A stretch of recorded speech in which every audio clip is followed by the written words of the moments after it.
We can rise above, we are invincible! Take us down.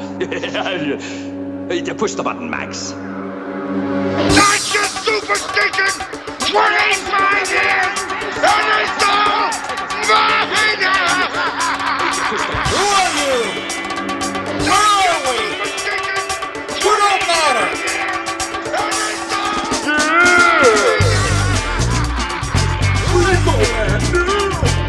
Where is my mind?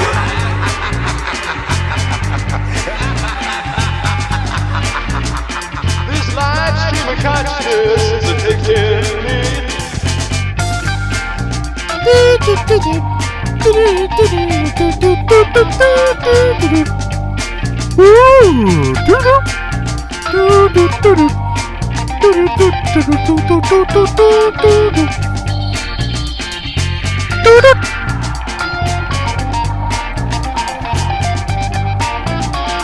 I feel like I'm taking crazy pills!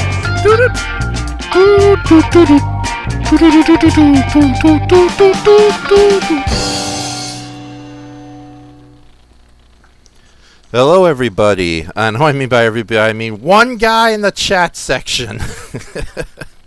But no, it's Insectoid Comics. I think it's one of my followers or a friend of Kaiju Noir who, or somebody, explain yourself, sir, who kind of discovered us yesterday. He's always been a fan, though. And he decided to join us for today's live stream. But, as you can tell from the title, we have our special guest, our main guest. Oh, hold on. There's going to be that annoying Skype call thing going on soon. So, unfortunately, I don't think we're getting anybody today. Anyways, welcome to Livestream of Consciousness. Possibly the very last one we're doing for the year. If that whole COPA thing screws everybody over. Okay, I'm not going to call in today's titular guest until we hear confirmation from his end. Okay, Andrew isn't online. Alright. So tonight our main talker, or the main person I'm going to be talking with today, is Andrew Battagila. He is an old friend of ours who occasionally shows up on Kaiju Noir's live streams. And as you can see, the title is dedicated to him. And Insectoid Comics says, "That's me, your most loyal fans. Hello." Oh, we also have another person, Monster Guy 757. You're new to the chat, so welcome aboard, Monster Guy. Insectoid Comics, I mean fan. Yes, I am not a hive mind. That's okay. I think insects aren't really hive minds as most fiction writers imagine them being. So this is a fairly impromptu live stream. So, originally we were supposed to have this on Friday the 13th, last Friday, but my work schedule got in the way. And I'm not just talking about the commissions I do for artwork. I kind of have a semi-regular job right now, doing house-sitting gigs for various people. So I had to take care of that Friday, all day Friday. So we moved the live stream to today, Sunday, which is kind of a bad idea in its own right, because this is kind of like the one free day for many people. And we were supposed to have Andrew Battagila on today. I don't know if he's going to be coming on or not. And forgive me, I am not good at live streaming and multitasking. So, but we'll see what happens. Let me know if you're on. See. So, I can bring you aboard. Andrew. Okay, so if our titular guest shows up, we'll have him for the first hour. And he will be in charge of different conversations. Insectoid Comics, yeah, I discovered you through Kaiju Noir. When I heard you on the Halloween live stream, I immediately thought, this is the guy. Yep, I'm the infamous Inshoma, the Santa Claus of tears, so to speak. Especially after last night's live stream. That was going well. Oh, we may also have Win come up for a little bit. Win is another recurring friend of ours. You also know her from the Kaiju Noir's past live streams. Oh, and she's typing right now. I'm live, so if you want to join, let me know. Other than that, no big deal, man. Okay. Oh, okay. Come on. Just call when you're ready. That's okay. Oh, this is the most boring thing ever. But if anybody in the chat section wants to ask me any questions, go ahead. I will do my best to answer them. Alright, so yeah, it looks like Wynn will be coming in for a little bit, and I'm going to be inviting Brayton Connor, our wispy young friend from the magical woods of somewhere. Oh, okay. Wynn is ready now, so I'll be bringing her aboard. Okay. Forgive me for that terrible Skype. Ah! Skype! Why? Why? Ah, my ears! Ah, my ears! Oh, God! Stop it! Stop it! Ah! Oh, hi, Wynn. Hello. Hello. So, okay. I'm just going to read a quick comment from Insectoid Man, who's one of the only 4 people are watching this right now. I told you yesterday about my upcoming horror comic. It all set up, no payoff. It's an elaborate death trap set up. I mainly explore the villain psyche, which is a very cool idea. It's not made to be Friday the 13th type thing, though. But anyways, Wynn, thank you for joining us. I know you have a D&D thing going on a little later, but if you can just hang out with us for a little bit while we wait for the other guest, I think we'll be okay. Yeah, I got a message saying it was started, but I just let them know that I'm going to be a little bit late, because I think I can spend like maybe 20 minutes or so with you guys. Oh, that's excellent. That's excellent. Now, we're supposed to have Andrew Battagila join us, who's the titular character of our live stream for tonight, but we'll see what happens. Andrew has work in a little bit, so it may be just like the real Batman Returns. We will not have Batman show up. Oh my. All right. Now, yeah, there's very little Batman in those movies from the 90s, or 80s. I don't know when Batman Returns was made. So. You were right. It was the 90s. Okay. Yeah, it's like revisiting Batman Returns. It's some films don't hold up when you do. Okay, and how have you been doing lately? If you don't mind sharing. Pretty hit or miss. Some personal stuff I can share offline, but it's just been pretty rough on and off. Okay. Well, I wish you the best. But I do have time whenever we do start the recording project for Glue Podcast. Oh, excellent. Yeah, that may be definitely not during a live stream, which I originally thought we would do. So, and that was a little ambitious on my part. So, also, I have my little chihuahua here with me, Nippo, short for Napoleon. So if you hear screaming, just like the real Napoleon during water, you'll understand. Waterloo? I don't know, how do you say it? The place where Waterloo? Yeah, Waterloo. Thank you. The place where what's his face got his butt kicked. Okay. Pretty much. All right. Inviting Andrew right now if he shows up, and I'll be putting Brayton onto the docket. I don't know if I'm gonna bring in Andres. I know he's it's his day off, but he might be pretty busy. So. Yeah, I'm just gonna grab a Band-Aid really quick. I just accidentally sliced my finger. Oh, that's terrible. I was trying to get something open. Oh my goodness! If it makes you feel any better, I was sweeping yesterday, and I got like 4 splinters in my hand, and only 3 of them came out. So. Ooh. So, and we got Monster Guy 75 is talking Insectoid Comics. Do you have any links to your comics or work or anything else you've made in the first thing you are making? And Insectoid Comics says a fellow D&D fan reference to Win. So yeah, you guys are the only ones in the chat. If you want to ask any questions, we'll do our best to share any thoughts we have about recent developments in pulp culture, especially since it is the holiday month, and with holidays, that means the most holiest day of year is coming, Star Wars Day. Because heaven forbid Disney, plays anything else. So, Insectoid, Insectoid says, in Shoma, I just wanted to say, big fan. Again, your art is pretty inspirational.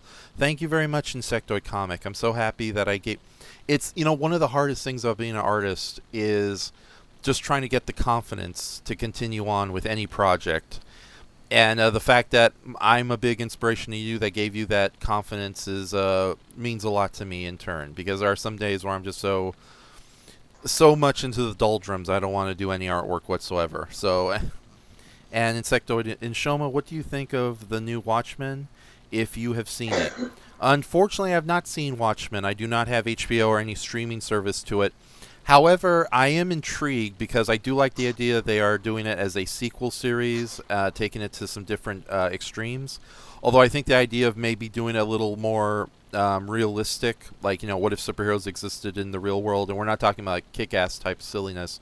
We're talking scary stuff connected to the real world. I think that's kind of a brilliant move, but it also feels like a move to try to keep things under budget because this is a television show.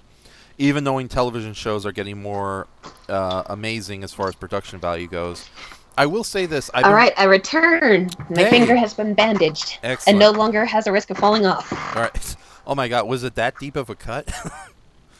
No, but it's one of those paper cuts that feels that way. Oh my goodness. Oh yeah, where it's just constantly stinging and it just kind of opens up over and over again. So, and there's a This is the last time I tried to use my hands to open up a paper bag rather than just cutting it open like the same person with scissors.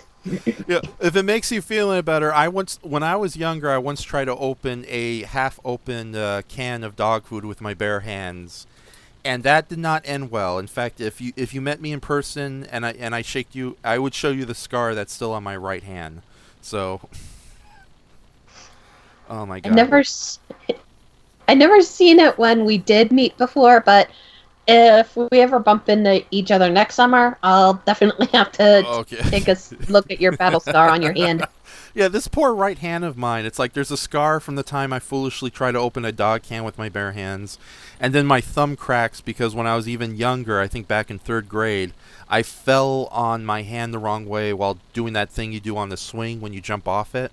Yep. And now it has this little cracky noise all the time. I don't know if you can barely hear it. Oh, I'm not even going to do it. Embarrassing facts with Nshoma. You're good, but I gotta say, that was a long time ago when you were actually allowed to fall on your ass and get hurt. Indeed. So, Everything must be bad, or people put in a bubble. Just cover me in a bunch of like pillows, and it's like, okay, Nshoma, go out and play. Don't do anything terrible, you dum dum. Okay. So, all right, I'm contacting Andrew. Now, Insectoid Comic asked if we saw the new Watchmen series recently, and I was going to finish my answer before you came back. I have not watched it, but I am intrigued because I've seen a lot of the clips with Ozymandias, that one character that Jeffrey Rush is playing. And it's just so bizarre compared to the rest of the series. I know the rest of the series is dealing with, the mystery of what's going on with, Dr. Manhattan, and also kind of an evil hate group that was spawned from the mad writings of Rorschach. But like the footage with Ozymandias / Jeremy Irons just being weird in the middle of nowhere with all these clone maids and butlers, it's just intriguing. I'm wondering what the heck that's about. And speaking of weird and intriguing, guess who's joined us? Sounds like that. Well, I was about to say that sounds like some Jeremy Irons would be a part of. Yeah. The dragons. I can use every ounce of your rage. Right. So, Andrew, how does it feel to have an episode of Livestream of Consciousness named after you? Because I couldn't think of any other puns before the last minute. Are we live right now? Just making sure. Yes, we are absolutely live. Thanks to the people in the chat confirming it. Okay. All right. Hey, guys. How's it going? Yes, and it feels kind of surreal, a little bit weird, but hey, I'll take it. So get it? It's December. Batman returns. Battagila man returns. Huh? Gonna start that shit now, aren't you? Yes. Yeah. Well, it's my show. I can pun as much as I want to. It's my pun. Okay. All right. So, Andrew, I think this is like the first time you've ever been on Livestream of Consciousness, not counting a bunch of other scant live streams we've done. Yeah, this is the very first time I've ever been on here. The only other, in fact, this is only the second time I've been on your channel, and the only other one was the Christmas special, or was that? Yeah, that was your channel. Yeah, I think you did do the Halloween special. I think that was. Yeah. Okay. With us on Halloween. Yeah, and where you guys were able to see my alter ego, which will hopefully never see the light of day again. Oh, Jesus. Yeah, he is. That. I told you. Has issues. Yeah, he does, and that's why. Let's try to make sure that we don't try to go into character-driven dialogue, because otherwise I don't want him to pop out again. Yeah. It's going to be kind of impossible, though. You have a voice actor on here. Well, yeah, you also have a generally eccentric well, technically a weirdo. voice actor, since we've all done it. Yeah. Voice, because and also for some of you who are in the chat right now, one of the things that I've done in terms of voicing is that I'm also, along with Raph here, one of the members of the MST3K crew for MST3K versus Gamma Round 2, where I do the voice of Crow T Robot. And, of course, as you know, Raph being the Crimson Weirdo! That sounds nothing like me. No, that sounds exactly. Yes, you're right. It's like a better joke would have been like, "You're trying to get my job." There's only one Crimson Weirdo, and that's me. And then I switch back to you and Win. You're both dressed up as a Crimson Weirdo, and you're going like, "Woo!" Oh God, Win is. How the hell do you wear these glasses? Just start bumping into everything while you're trying to walk. So I cannot see in those glasses, and in a darkened room with just red lighting, it is not fun. So it's an. I can imagine you're trying to walk through the entire room after a shooting. You're like, all right, now where's the cappuccino? Ah, damn it! All right. All right, Mark, can you? Where's the wall? Where's the wall, Mark? We'll do it live. Fuck it, do it live. Right, but no, it is a little bit of an endurance test when I do that Crimson Weirdo stuff, and it's like I don't know if we're gonna have Brayton tonight, but I briefly thought it would be a great idea to do like a full-on creature character as the new Mad, named Rocky Roadie, a rock monster, and I was gonna make the costume out of paper mache, but then I realized, do I really want to be wearing such a heavy and dark thing? And as Brayton would constantly make jokes, it'd be like, "Oh, could you imagine the Rocky Roadie footage?" Hello, yeah. I'm Rocky Roadie. I'm going to send you a bad movie. Tonight's movie is the Monolith Monster. I hope you enjoy it. It's going to be a rocky one. Oh, that seems better. Now voice. that's something you can take for granted. Ah. Get it? It's a pun. Zing! Prepared for my belated arrival in D&D in a while, so I'm gonna let the dad jokes flow. The dad jokes will not be contained. Let the dad jokes flow through you. Flow through you. Why did the monkey? Because Why did the monkey fall out of the tree? Because he was dead. I don't know. I just ruined this podcast. Good night, everybody. I'm gonna kick you off the chat now, Raph. Goodbye. Bye. Oh, not again. Okay, so. Oh no. All right. All right, but I guess getting the little bit of craziness out of the way. All right, so do you want to just go with the questions, Raph, since this is your show, or do you want to go into the topics that I suggested? Well, let's answer this first question from Insectoid Comics, who's been having a very nice conversation with Monster Guy 757. Okay, he asked, "Have you seen the movie Freaked?" I have seen the movie Freaked, and have you two guys seen it? It's a fairly obscure movie. Oh, okay. I have. no. Okay, well, I'll explain what it is, and then Andrew will share his thoughts after mine. But Freaked is a lesser-known, best way to describe it is a monster movie absurdist comedy from the mid-'90s that was made by Winters, one of the actors who played Bill and Ted, who isn't Keanu Reeves. Dana Harvey. No, not Dana Harvey. That was his name is Alex Winters. Alex Winters, yes. Alex Winter. Yeah. Alex Winter and Tom Stern. Yeah, Alex Winters is kind of a very strange guy in his own right and a very good filmmaker. And during the 90s, he had a very bizarre comedy show called The Idiot Box on MTV. So he and his friends decided to do a horror movie through 20th Century Fox. But but they decided instead of doing it as a straight horror movie, they do it as a full-on comedy, just one with a lot of monster movie, horror movie elements in it. And the end result is Freaks, about this kind of spoiled former child star, now famous celebrity, who goes to, I think, Brazil to try to put a good image on the chemical plant he works for, and there he gets kidnapped by oh darn it, what's the name of that guy, that great actor who went crazy? Take your pick. You got a long list. Yeah. There. Yeah, I was about to say. Yeah, you're gonna have to specify. Yeah, exactly. Oh man, I forgot his name. But anyway, Michael Stoanoid. No. Stoanov. No, the guy who plays the lead villain, who's sort of like the evil ringmaster. Now I know who you're talking about. Yeah. Anyways, well, probably. Wait. William Shatner. Not William Shatner. No, William Sadler. Not William Sadler. Insectoid Comics, save us. Randy Quaid. What's that? Randy Quaid. Yeah.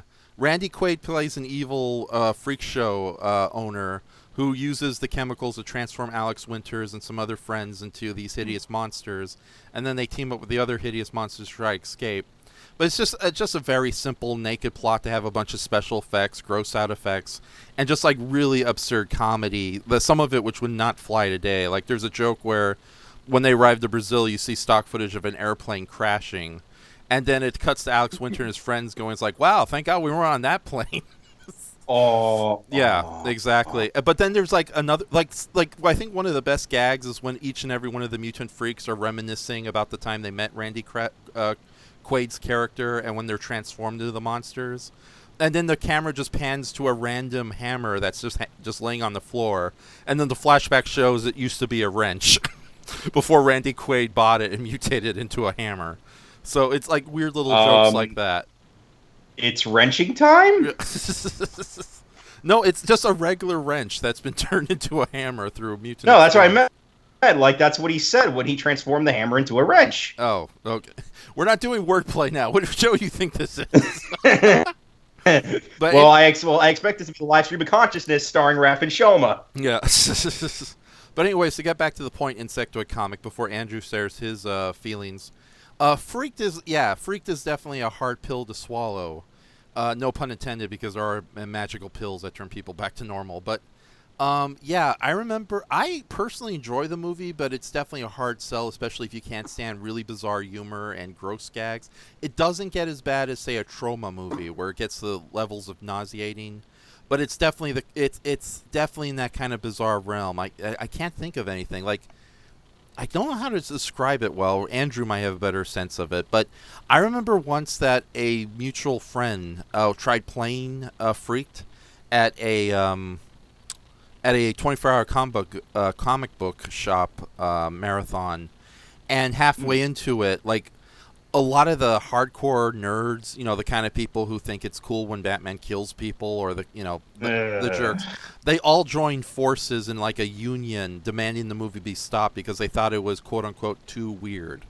These are the people who love watching the most violent episodes of South Park, and yet this movie was playing, and there's like no violence, but it's just so bizarre and weird and perhaps a little out there humorous that it just kind of offended them.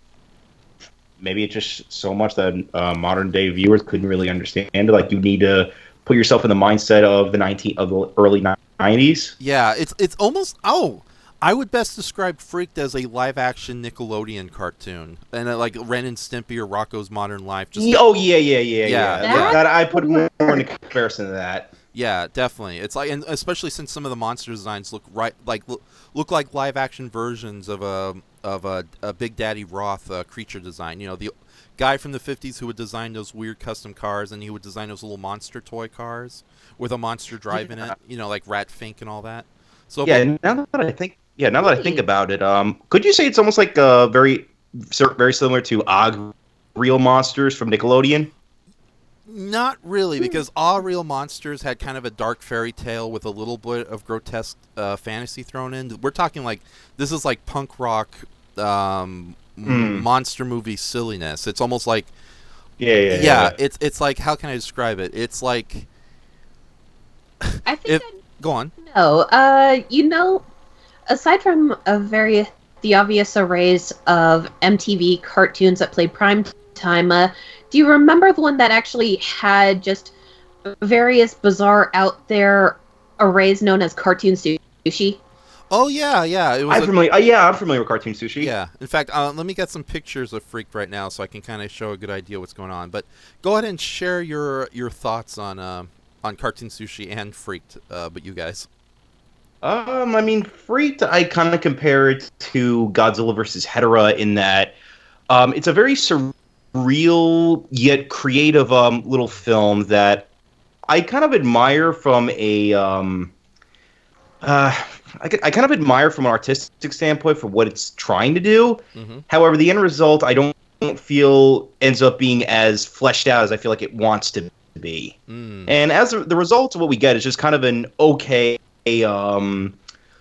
punkish creature feature almost. It's very stylized and it's definitely could be entertaining to watch, but if you're expecting more from it, you're not going to get really anything. Yeah, I think that's also I don't know. For some, I personally think that it's not exactly highbrow at all. It's definitely kind of crude and childish, but I think it's because of that bizarre creativity that kind of puts and also its simplicity that kind of turns a lot of people off from both sides of the spectrum.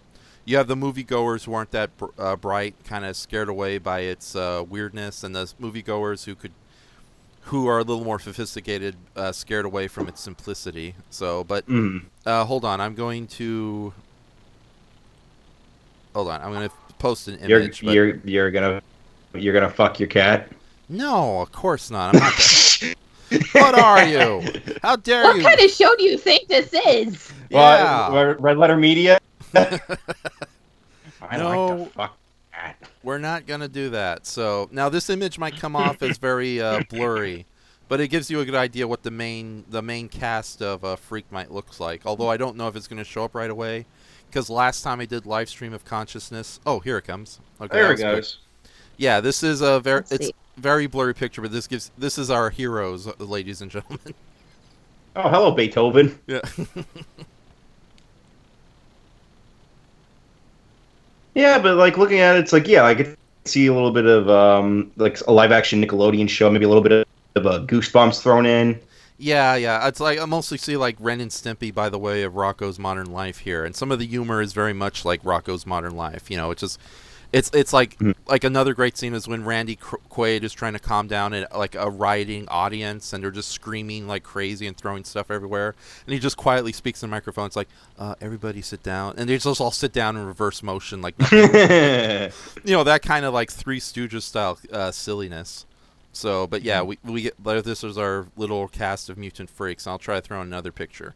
But with that says, Andrew, go ahead and take it away. I think we're done talking with Freaked. If Freaked is kind of hard to find these days, I think it might be readily available on YouTube. I know the DVDs sell for outrageous prices, and they're not in full screen, although I think Shout Factory released a really good special edition that's long out of print. But if you ever get a chance to say Freaked and you have a tolerance for like bizarre horror comedies, ones that would even make Dan Aykroyd go like, "What the hell? Where's the vodka and the silver skull?" And he made nothing but trouble. Nothing but trouble. Yeah. So the poor man. Now, hey, to be fair, that was the producers that messed him up, and he got all the creative freedom. Yeah, exactly. But yeah, if you get a chance, I would recommend seeing it, just as the experience, if you can handle that kind of silliness. And it's only PG-13, so it doesn't get too gross or offensive. So. All right. So, okay. So, any subjects you guys want to bring up as I switch to the next Freak picture? Yes, I do. One I wanted to discuss about was the little news that we've gotten in the Tokusatsu community, and one that's been on my mind for the past couple of days, which has been the news on Super I Productions' newest project, Shin Ultraman. Especially since that we've recently got the design, we finally know what the design looks like for the character. Yeah, I'll find that picture of the design. But Win, are you familiar with this Shin Ultraman coming up? Yeah, I've been seeing little tidbits posted in a Discord channel from Andres. And I heard about the long epic copyright battle had recently just finally been resolved. Oh yeah, finally, thankfully. And now it's back in good hands. Yep. Yeah.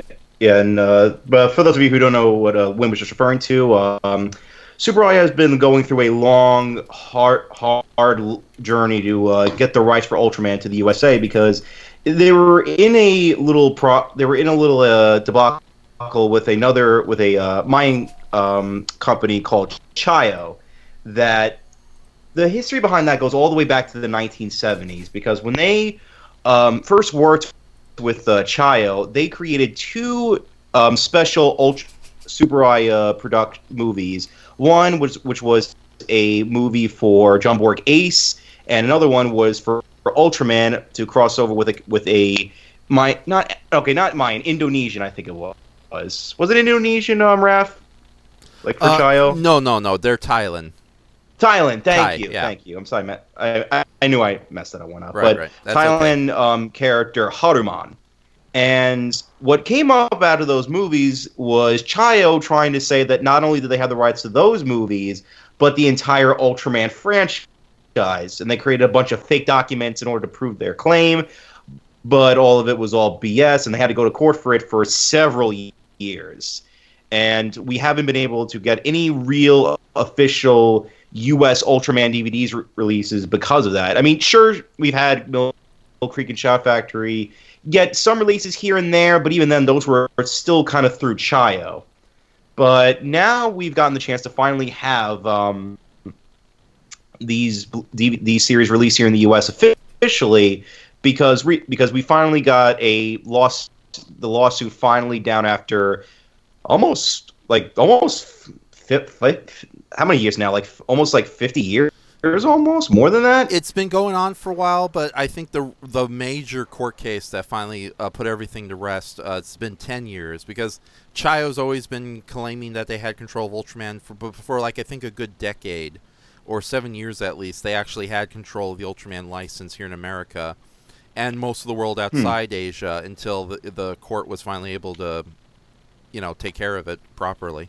Okay, because the battle technically started all the way back in the 70s, so I figured that battle has been going on since then. But I guess officially when they started winning the court, it didn't happen until 10 or 20 years ago.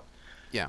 Okay, but now that has been settled, now we're finally getting Ultraman series and of course Ultra Q here in the U.S. on Blu-ray by Mill Creek, which by the way. Look way better than the Criterion release of the Showa Godzilla films, but that's just my controversial opinion. Right. I'll just to let you know, go ahead and keep talking, you two. I need to go take care of this little nippo right now, so... Okay, sure. Take over the show. Don't share your controversial communist thoughts here. Okay. Right. All right. So, while you do that, let's talk about communism. Damn it!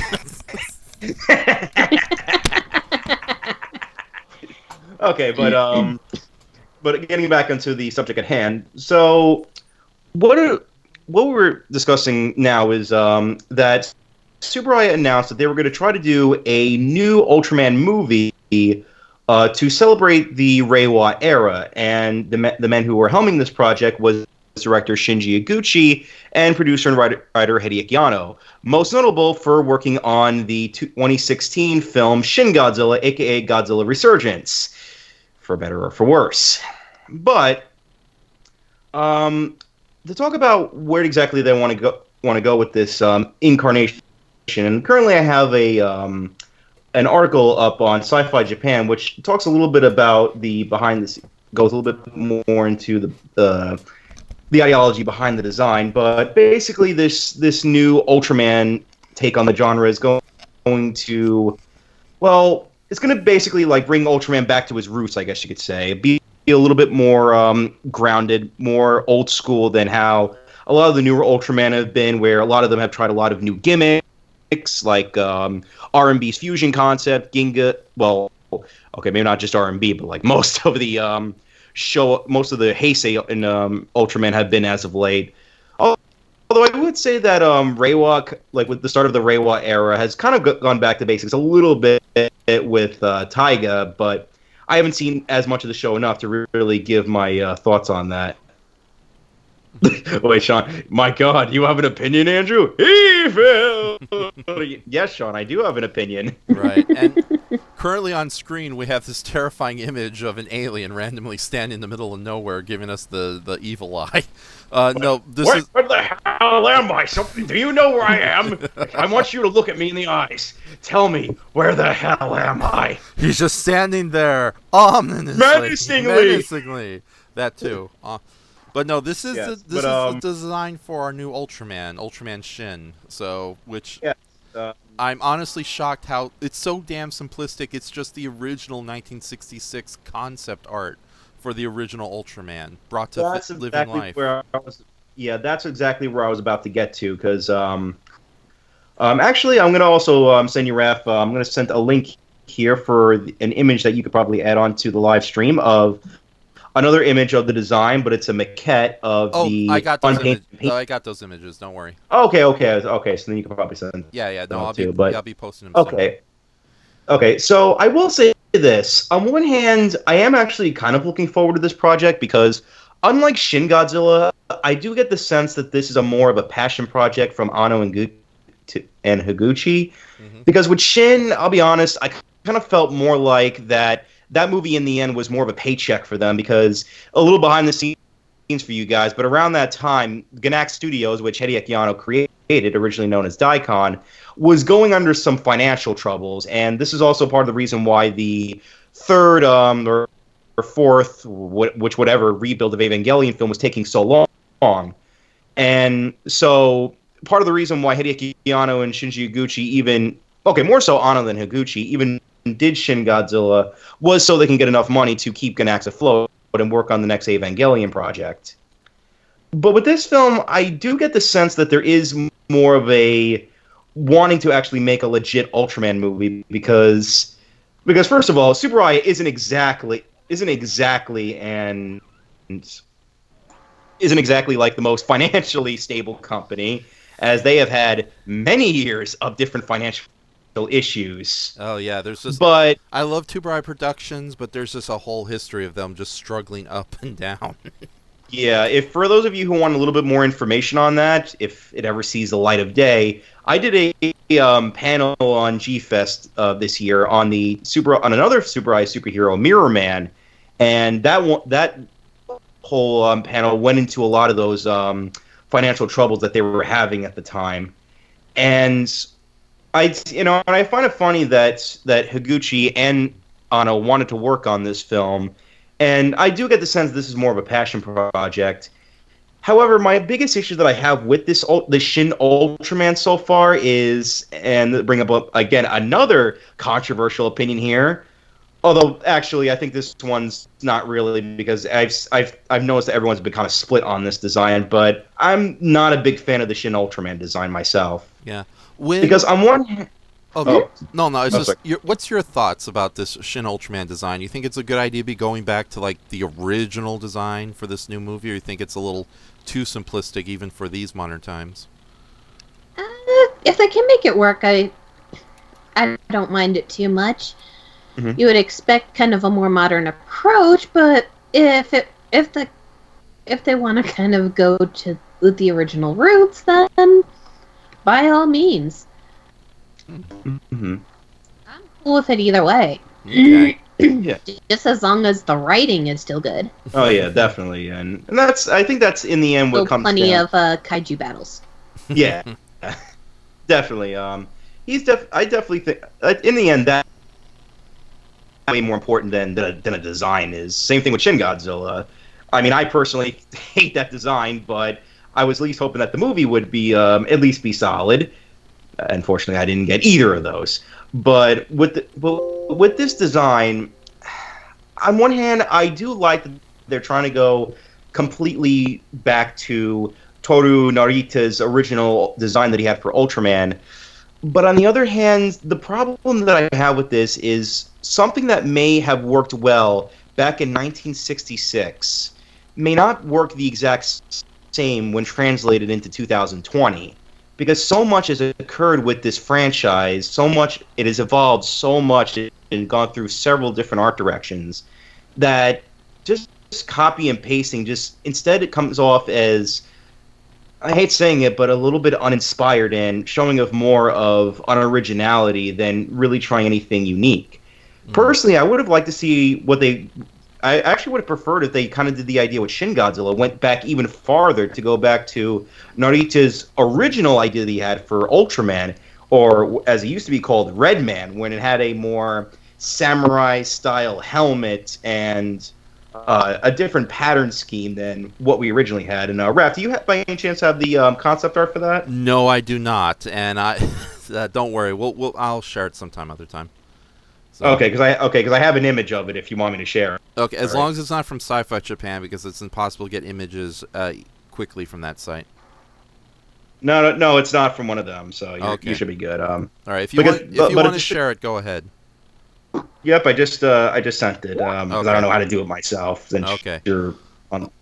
Yeah, I would have preferred if it was more the image to the right, because I would have liked to see that Ultraman design. Maybe tweak it up a bit to make it look more like the original Ultraman, like maybe mix it a little bit with the Type A suit.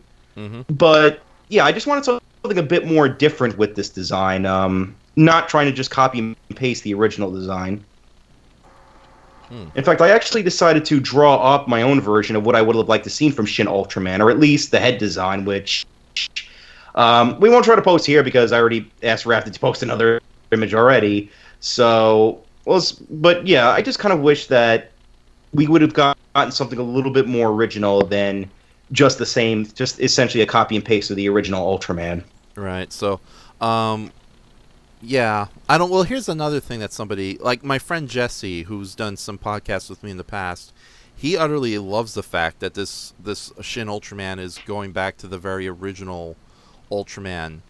So much so that it doesn't even have a color timer, because the color timer, which is that little chest blinker that Ultraman has that tells people when it's time to stop fighting, when he's starting to run out of power.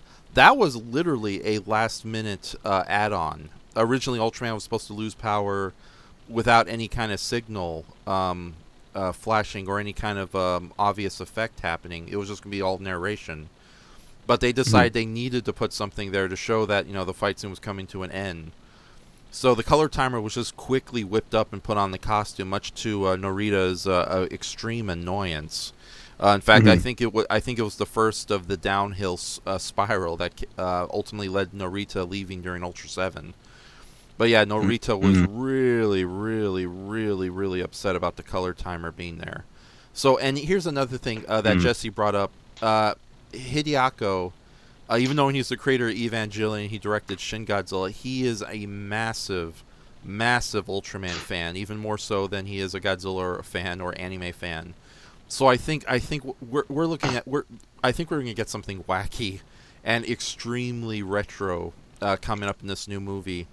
And just because a lot of people assume it's going to be like Shin Godzilla with like a darker edge and everything, I honestly feel that this is going to be like, this would be the equivalent of Adam West showing up in the middle of The Dark Knight Rises and beating the shit out of the Joker.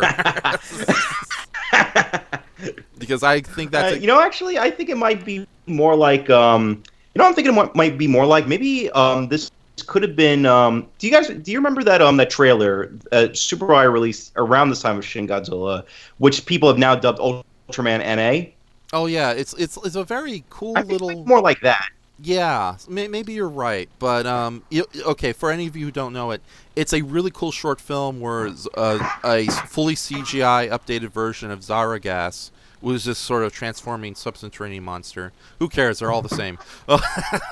How many subterranean monsters do we have in this series? How many crazy actors do we have in this world? Yeah. Fair point. Yeah, but oh, hold on. The next image I'm about to transition to is both the original design of Ultraman, known as Red Man, which had the weird samurai head, as well as the surviving original maquette that Norita made for Ultraman, which, as you can see, other than some poorly made proportions, lacks the color timer. So yeah, this image actually worked out pretty well. So I kind of would have preferred that the design would have looked a bit more like the on the right, where you have a much more different pattern with the samurai style head. Just maybe mix it around just a little bit so it still has that Ultraman flair to it, but Mhm. I don't know. I would have preferred to see that more than just a copy and paste of the original design. Yeah, but no. Getting back to the Ultraman MM, that was a short film. I think Tubaraya just made it for the hell of it. Although it could be like a mood piece / test film for what Shin Ultraman will become. But Yeah, the yeah. Ultraman in that looks exactly like the original Ultraman, but they designed him in such a way that he's an actual living creature that just happens to be this red and silver humanoid. So, you can see his skin breathe, you can see his mouth open, he has like it's almost disturbing but brilliant at the same time. But Yeah. yeah, it might be something like that, but knowing Hideaki Anno, I think we're going to get something crazy, something silly. It's like, I know Shin Godzilla got, a lot of praise and criticism for doing some weird things with Godzilla's design, but we let the madman run the asylum. That's what's going on. Everyone run to the hills. So Now, if you'll excuse me, I'm going to get ready for the final, for the finale of Gunbuster with storyboards. although they just ran out of money. as he usually does on his productions, he always runs low on budget. Yeah, and then of course we all know Gainax kind of evolved into become Trigger, or was it just a lot of animators from the fallen Gainax went on to become animators for Trigger? No. Little column A, a little bit of column B. Okay. Quoting Grandpa Simpsons there, always a classy choice. and and now they seem to be doing really well, not only with various animes, but also collaborating with different video game companies for cinematics. Oh yeah, that is cool. And not only that, but recently it was announced that Trigger Studios will be doing a sequel season to SSSS Gridman.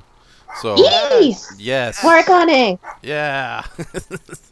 So I can't wait because I love that SS Gridman. Yeah, the new series. I think is it just Gridman Dynanation, or is it SSSS Gridman Dynanation? I think it's SSS Dynanation, actually. Okay, all right. Anyways, Japan has horrible titles. Let's just agree to that. They do I have don't know, some pretty long ones lately. Yeah, although to be fair, I think they're at least more creative than a lot of current American ones. Mm-hmm. Well, yeah, That's true. Yeah, Frozen. Come on. Far from home. Right, far from home. More like No, okay. Versus things like, is it wrong to pick up a girl in a dungeon? Right. Oh yeah. And surprisingly, Danmachi is actually pretty good. Yeah. To be absolutely fair, I will defend Spider-Man Far From Home just largely because it sounds like a real title, as opposed to Spider-Man 2 or the Spider-Man, something annoying like that. At least it sounds like a real movie title. So, plus colons are always fun. I mean, the two little dots standing. Oh, I know. I mean, the movie felt like a colon to me, but that's the point. Oh my god. Yeah, you don't like anything, do you? Oh, what's that? It's trash. What's that, Trash. Nippo? You have opinions about Spider-Man? Oh, you agree with me? It's It's garbage. I know. It's trash. That's Nippo. If I knew how to do the webcam on this new setup, we'd be looking at his terrified face right now. Okay. Oh wait, wait, Sean Barry. My thoughts on Spider-Man: Far From Home. I don't like it. Sean, I have one thing to say to that. More like Far From Good. Ow. Get it? It's a pun. Zing. No, it's a play on words. Get them right. Yeah. But anyways, okay, I just saw Far From Home yesterday. It was my first time watching it. You poor man. Yeah, well, here's the thing. I was avoiding the movie like a plague for like months since it came out. No, dog, you're not. No one understands. He's ranting about the movie. Let him rant more. Okay. Well, okay, let me go take care of this unfortunate animal. Win, do you want to share your thoughts on Far From Home before I share mine? I have yet to see it, but I got roped into getting Disney Plus, so I may get around to watching it. Oh, excellent. Okay. Well, Yeah, I have younger family members that wanted me to subscribe, so I did. Plus, Yeah. I wanted to watch The Mandalorian. yeah. Plus, So I just kind of realized. we all know how kids love the black holes. Plus, I realized I should probably hop out now. I told my D&D buddies I'd be late, but I didn't realize I'd be this late. Okay, I'm sorry, Win, if we took over the conversation. It's always cool to have. Not at all. if things shorten up and you're still going by the time I'm done, I'll make another pop-up. And worst case, I'll just talk to you whenever we get around to doing a recording. Oh yeah, I definitely want to do that before the year's up. So at least still have the creative fires going before YouTube. No, dog, you're not getting eggnog with alcohol. No. He's ranting about the movie. Let him rant about the movie. No, I'm like Han Solo, and he's the big hairy dog thing. He wants eggnog with alcohol. Chewbacca? Yeah, Chewbacca. Thank you. I was almost going to say Peter Cushing, but it's like that's not his name. Anyways, but yeah, it's nice having you with us, Win. If you can drop by later, that'd be great. But other than that, thank you for spending this time with us. Yeah, I'll try. And if not, it was great spending time with you guys, even if just for a little bit. Yeah, it was definitely great talking to you, Win. Yep. Yeah. Okay, I guess, Raph, while you're taking care of that, do you want me to just, maybe go into my full opinions on Far From Good, or... Yes, go into your full opinions of Spider-Man, Far From Home. So Far From Good. Yes. All right, okay, since we apparently have derailed this topic, and I guess I'll go into this now, but I will be honest, I haven't exactly had the most positive feelings, not just on the movie itself, but just in MCU Spider-Man in general. I've had mixed feelings on the whole thing when it first was conceived because, especially after we had just gone through the Amazing Spider-Man series, and while that wasn't exactly the most solid series in general, I do appreciate some of the ideas that they tried to incorporate into the universe. It's just in the end, Sony unfortunately had to destroy the entire process. So when he debuted in Infinity War, I was very skeptical from everything, from the potential writing direction that they were going with the character, to the casting, to the costume, pretty much everything. But with his...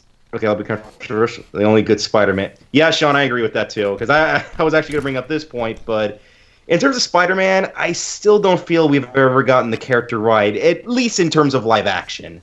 Animation, I think has been solid for a long time, going back to the 90s Spider-Man series, the Spectacular Spider-Man series, and even some of the newer ones.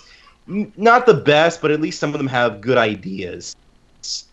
But going back to the MCU Spider-Man, with Civil War, I wasn't a fan of his appearance, but I do appreciate that he was incorporated into the MCU, and also I can gave slack because he was only in 7 minutes of the movie anyway, and I actually counted how long he was actually in there. But when it came to his first outing, which was Homecoming, I did not like the results. I didn't like the high school setting. I thought Tom Holland, I thought he did a great job as Peter Parker. As Spider-Man, he was just irritating to listen to. And the action, I felt, was just kind of been there, done that MCU shtick. And the only really redeemable quality about the film, I felt, was the Vulture. Michael Keaton did a great job with his acting, and the character, I thought, was really compelling and a very nice change of pace from what we had seen before in other MCU villains. This is an MCU villain that I could say that I can remember. I remember his design, I can remember his intentions, but it's unfortunate that the rest of the movie couldn't really live up to that. But again, this is just one opinion here. Okay. And then we come to Far From Good, where on the one hand, when I first saw this, I had no interest in seeing this. I had no fathomable reason to want to go see it. But I ended up roped into it by force. Let's just say I would have gotten a potential date out of this. And unfortunately, I ended up getting screwed by that, and I ended up not getting a date, but also a very unwatchable film. Oh, that's kind of sad to hear. Yeah, so it was a really bad experience. But to go into my problems with Far From Good, a lot of the problems that I had with Homecoming are even more elevated here. None of the characters I really find interesting, despite all the great acting. Spider-Man makes a lot of really dumb choices in this one. despite the great performance by Jake Gyllenhaal, even his character, even his version of Mysterio couldn't save the film. Despite also that, excuse me there. Despite the really cool design, I don't know why, but Raph, I'm not sure if you've seen this, but why do you think that they went with the Star Trek and the Darkness route with the villain? Where he, explain why. Because it's not exactly because with Khan, they know he's a bad guy from the get-go. It's one of those stupid things where, oh, now you have me trapped, but I can easily send forces after you. It was more so like that, and also with Iron Man 3, where essentially they're saying he's not the villain. Okay, yeah, he's the villain. Like, I don't know. When I was watching that, I got the sense that they're treating their audience like idiots if they don't know who Mysterio is. It's like they're hand feeding, like saying like the clear signs that he's supposed to not be the villain, but the big reveal that he is the bad guy. To be fair, though, despite how famous and beloved the Spider-Man villains are, we're not talking, Frankenstein's monster here as far as public consciousness goes.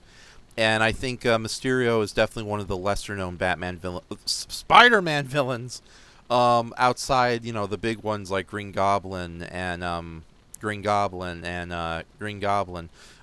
Dr. Octopus, Dr. Octopus too. I forgot about him.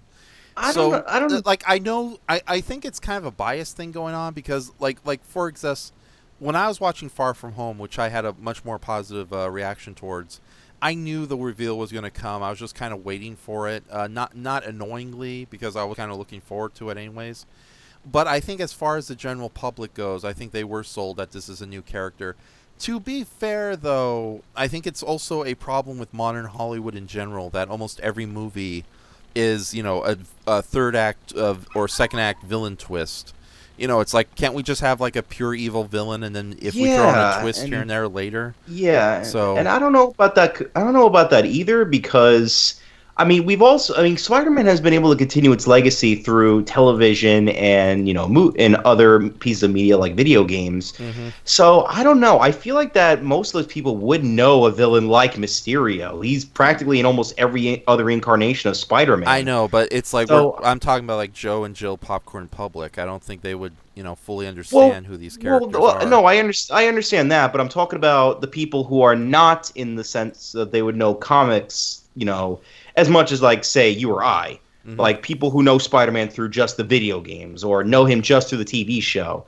I think those would also be a populace in the MCU crowd, since they're attracting both, new modern, average moviegoers, as well as fans of the comics, as well as the character in general.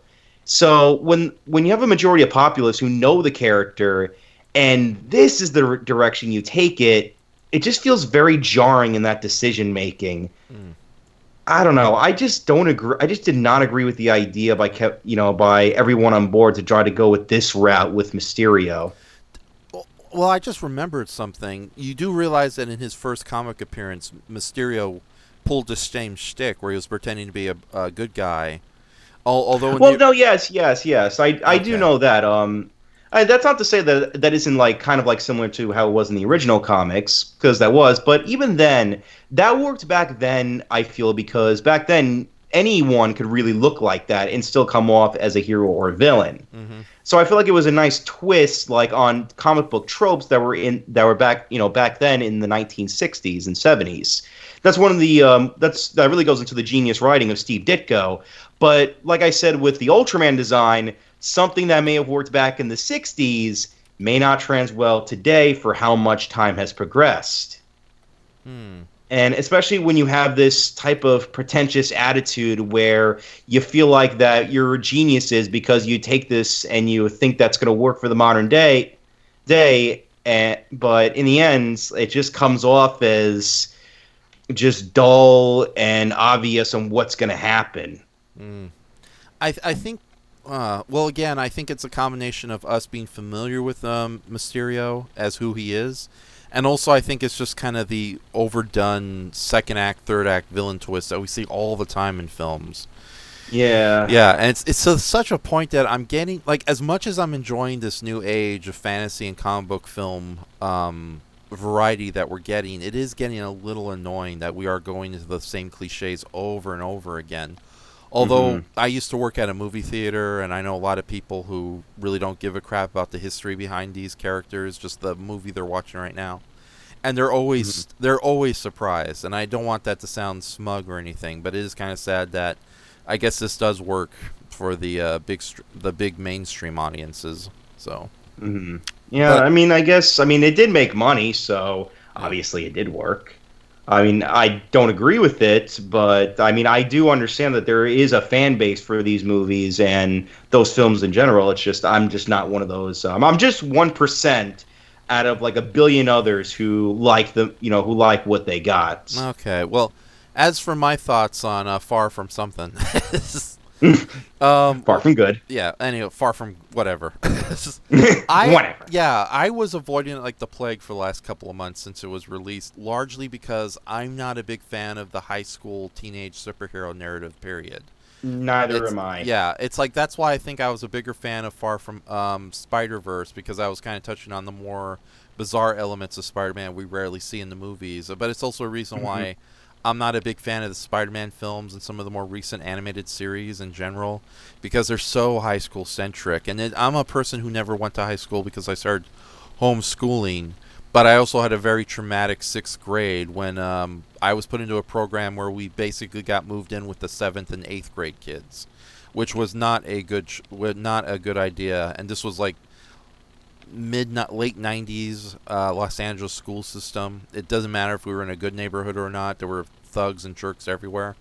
So there's a bit of like, why the hell do I want to it's like people who deal with crazy assholes at the DMV and then they're forced to watch reality television when they get home.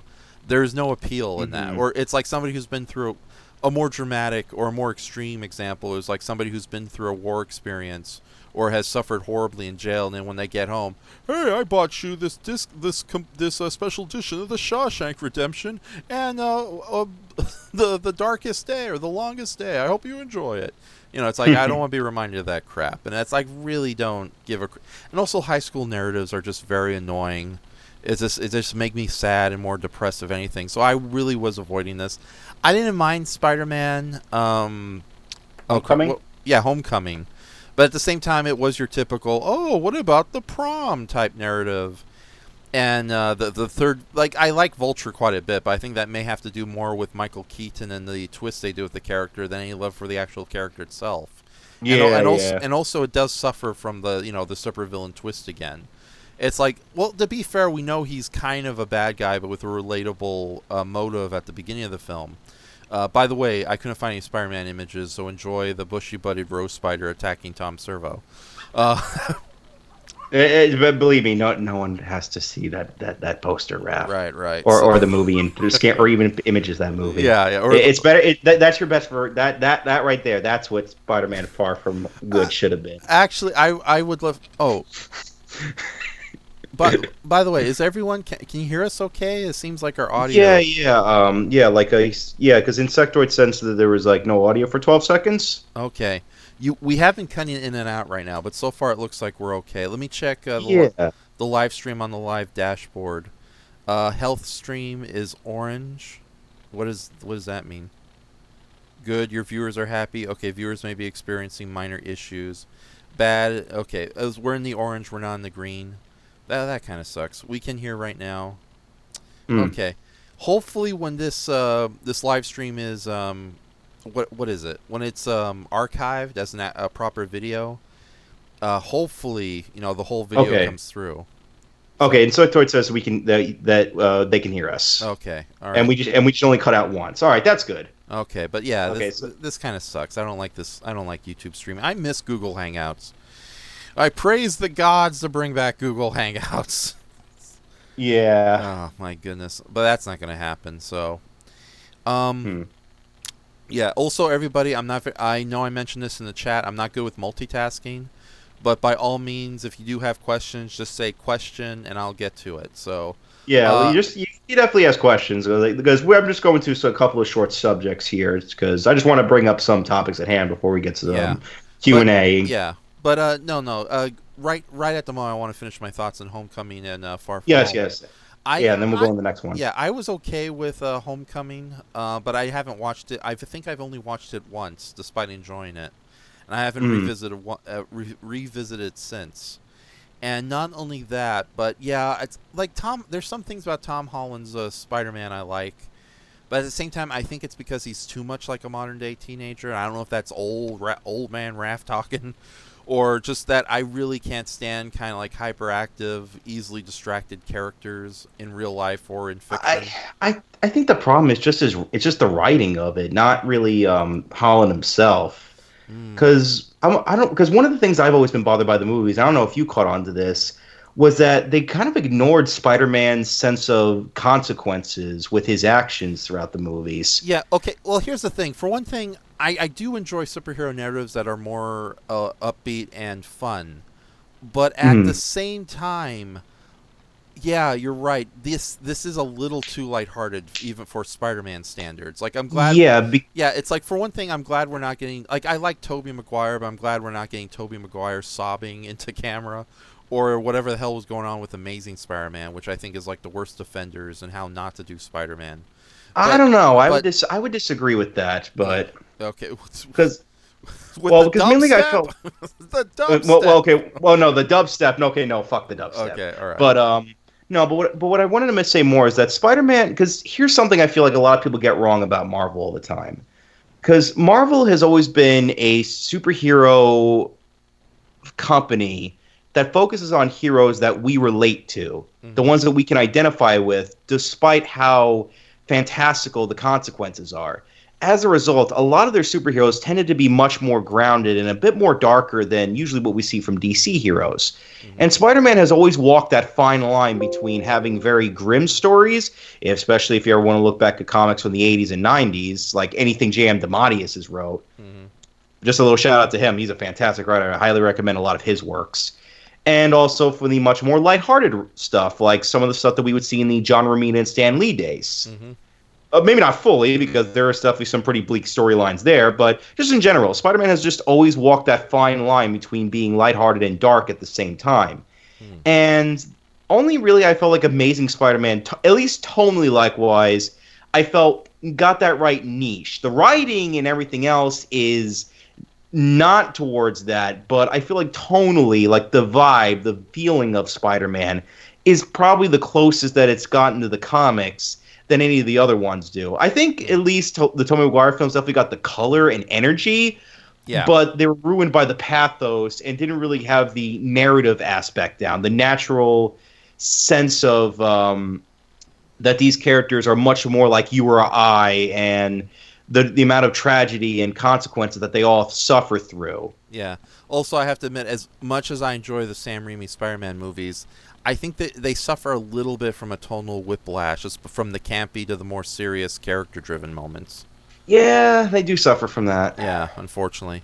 So, but anyway, getting back to but no, you do bring up a good point, because even though I'm much more positive about Homecoming and Far From Home, it does feel like this is like dumbing down Spider-Man a little bit to appeal to like the lowest common denominator. Hence the reason why these movies are now zippy high school era comedies than than superhero narratives. There are dramatic moments throughout, that's for sure, but the fact that we have not touched on Uncle Ben not once, and that major events are kind of just tertiary touched upon, and the fact that it's like, what is it, in like I think somebody brought up a good point in a previous review video, that in a proper Spider-Man story, when Flash Nelson, Flash Thompson, Spider-Man's bully? Flash Thompson. Yeah, when he complains about Peter Parker abandoning their group and that he should be kicked out of a debate team, he's kicked out of a debate team, and it just kind of sucks for him. But in Spider-Man Homecoming, it's like, oh, there you are, Peter. You were gone for a half an hour. Welcome back to the team. No problem. Yeah. You know what? That was High Top Films you're talking about. Yes, okay. They're the ones who did that. And he brought up another great point, is there was the scene in Homecoming where the deli gets destroyed, in a fight. And this guy's life is completely ruined, but at the same time, everything's fine. Yeah. It's like, come on, like, no sympathy, no sense of guilt, like... Really? Yeah, to be fair, okay, I may have imagined this scene, but doesn't Spider-Man come back to help repair the store later? I haven't seen I haven't seen Homecoming for 1 year now. So Yeah. my memory's a little vague, but I don't think Yeah. so. For anyone who's seen it recently in the group chat, let us know if if that happened, because I could definitely be wrong on that. Yeah, because I can't tell if that was actually a smart little detail they added to the movie to show that Spider-Man is slightly responsible for taking care of his mistakes and helping the neighborhood, hence the reason he's the friendly neighborhood Spider-Man. Or if that was just a scene I imagine in my head that I just keep wishing I would see in superhero movies, of the superheroes trying to, help fix the situation without it ending in like Batman v Superman style angst, like, oh, Superman saved the 3 people who didn't explode. Yeah. Oh. Yeah, and it's funny that you mentioned about comedies, because apparently, according to the director John Watts, who when he was first talking about Homecoming, he wanted it to be more like the films that we would see from John Landis back in the 1970s and 80s. Films like Animal House and not Blues Brothers. There was another film that he did which was a high school film. Forgot the name of it though. I could be wrong though. But yeah, movies of that nature, like movies like Meatball with Bill Murray, Animal House, and of the likes. But again, as I stated many times before, something that may have worked back then may not work for a modern day without having to look at the modern day modern day standards. Because here's the thing: contemporary viewing of the world through a classic genre will only make your story, at least in my opinion, more stronger if done right. But just copy and pasting the elements of the 1980s and putting that into the modern day, you may not get the same results with doing it a second time. I mean, take a look at what happened with Power Rangers Megaforce. Oh yeah, and that's definitely a series where I think they hired the wrong people who just assumed it was a kids show, went with a kids show, and because it was the Power Rangers property, which has never suffered well, let's just be honest, even in its good days. Yeah, that they just instantly assumed, oh, it's Power Rangers, who gives a crap? It's like the difference between telling somebody who can take who has a good head on their shoulder to make a giant monster movie, and they come up with the original Gojira or something interesting and creative, and somebody who really doesn't give a crap about monster movies in general, he gives you, oh, it's a toilet that's 200 feet tall and it poops on people. Is there to be fair though, that would be more entertaining, because James Rolfe would definitely come up with something like that. Yeah, but at the same time, I want a little bit of intelligence in my monster movies. Yes. Even if it's something as stupid as Mad Mike the Pizza Monster. So it's like, I'll defend that character, but I don't think I will do that tonight. So unless Brayton comes on and Brayton's like, "What are you?" He's in the chat. Oh, he is in the chat, so yeah. Oh, well. I just arrived. What am I looking at? Well, get in the call, Brayton, and you'll find out. Yeah, get here, you wanker. You filthy animal. You scumbag. You scum. Anyways, he'll show up. But anyways, but getting back into the subject matter. Yeah, anyways, Far From Home. Far From Home. Okay. No, Far From Good. Yeah. From Rap's opinion, he liked it. For me, trash. Right, but no, I actually did like Far From Home quite a bit, because it felt more like an adventure that just happened to have the high school as a background or a backdrop. I like the fact that Quentin Beck or Mysterio was kind of updated to reflect the modern day age of drone warfare / CGI effects. And it is kind of funny that he's like, even knowing he does like Peter Parker, he's still an arrogant enough prick that he won't hesitate from killing his friends and other people. But at the same time, yeah, it's like, I think I'm going to have to watch it a couple more times to get a good opinion, but I enjoyed it way more than Far From Homecoming. And I don't mind watching it again in the near future. My biggest gripe, though, and I think this is just because I'm obsessed with giant monsters, is that the elementals were just illusions. And I know it's Mysterio's shtick to create fake monstrosities and to scare people and all that. But at the same time, oh god, it's just the way giant monsters are treated from their original comic book versions to their big screen. Because, of course, the Watchmen movie is infamous for getting rid of the squid. and replace him with Dr. Manhattan, which I think Linkara brought up a really good point. It makes no sense whatsoever, even if a rogue Dr. Manhattan makes more sense in subtlety. But at the same time, could you use this video? Does this work? Oh, what's Insectoid saying some stuff? What do you mean, Insectoid? So, you mean share the video? You should be able to. Yeah, but no, I'm not gonna post any videos, especially after what happened with our Christmas live stream yesterday. Oh yeah, okay. Yeah. So no, I'm just gonna do images. This is by the way, this is Dora Tarantula from Jew Ranger. So and we have a quick question from Monster Guy that we'll answer after we're done with my thoughts on Homecoming. Yeah, so Far From Home, anyways. I'm kind of sad because every time there's a really cool giant monster in comics, when it's brought into a live-action movie medium, it's heavily dumbed down. They got rid of the squid in Watchmen. Fing Fang Foom in the Marvel Universe is nothing but an advertisement character you barely see in the background. There's tons of other examples, but the fact that the Elementals, who are actual characters from the Marvel Comics, are now just holograms Quentin made up, it's kind of disheartening a little bit. And I doubt we're going to get like a proper giant monster adventure. And we still have the threat that Marvel is going to make Devil Dinosaur into a TV series, and unless you do it as like a really cool Jim Henson style creature effect, there's no way you could do a giant monster on television without it being a barely seen CGI. Oh no, I got something one worse for you, Raph. Oh, what's Try that? the fact that we're going to be getting a Moon Knight film. No, Moon Knight's easy to make. It's like no. Let's be honest. In the modern day, like wave of comic book movies, where everything's now fun and action packed. I'm sorry, like unless people can actually set the really like bleak and psychological take on superhero films. You think they're going to screw it up with poor Moon Knight? I hope they don't, but I got a strong feeling from what I've seen from Spider-Man. They might, but they did a great job with Daredevil, so I'll try to be optimistic, but I ain't holding my breath. Exactly. But no, I enjoyed Far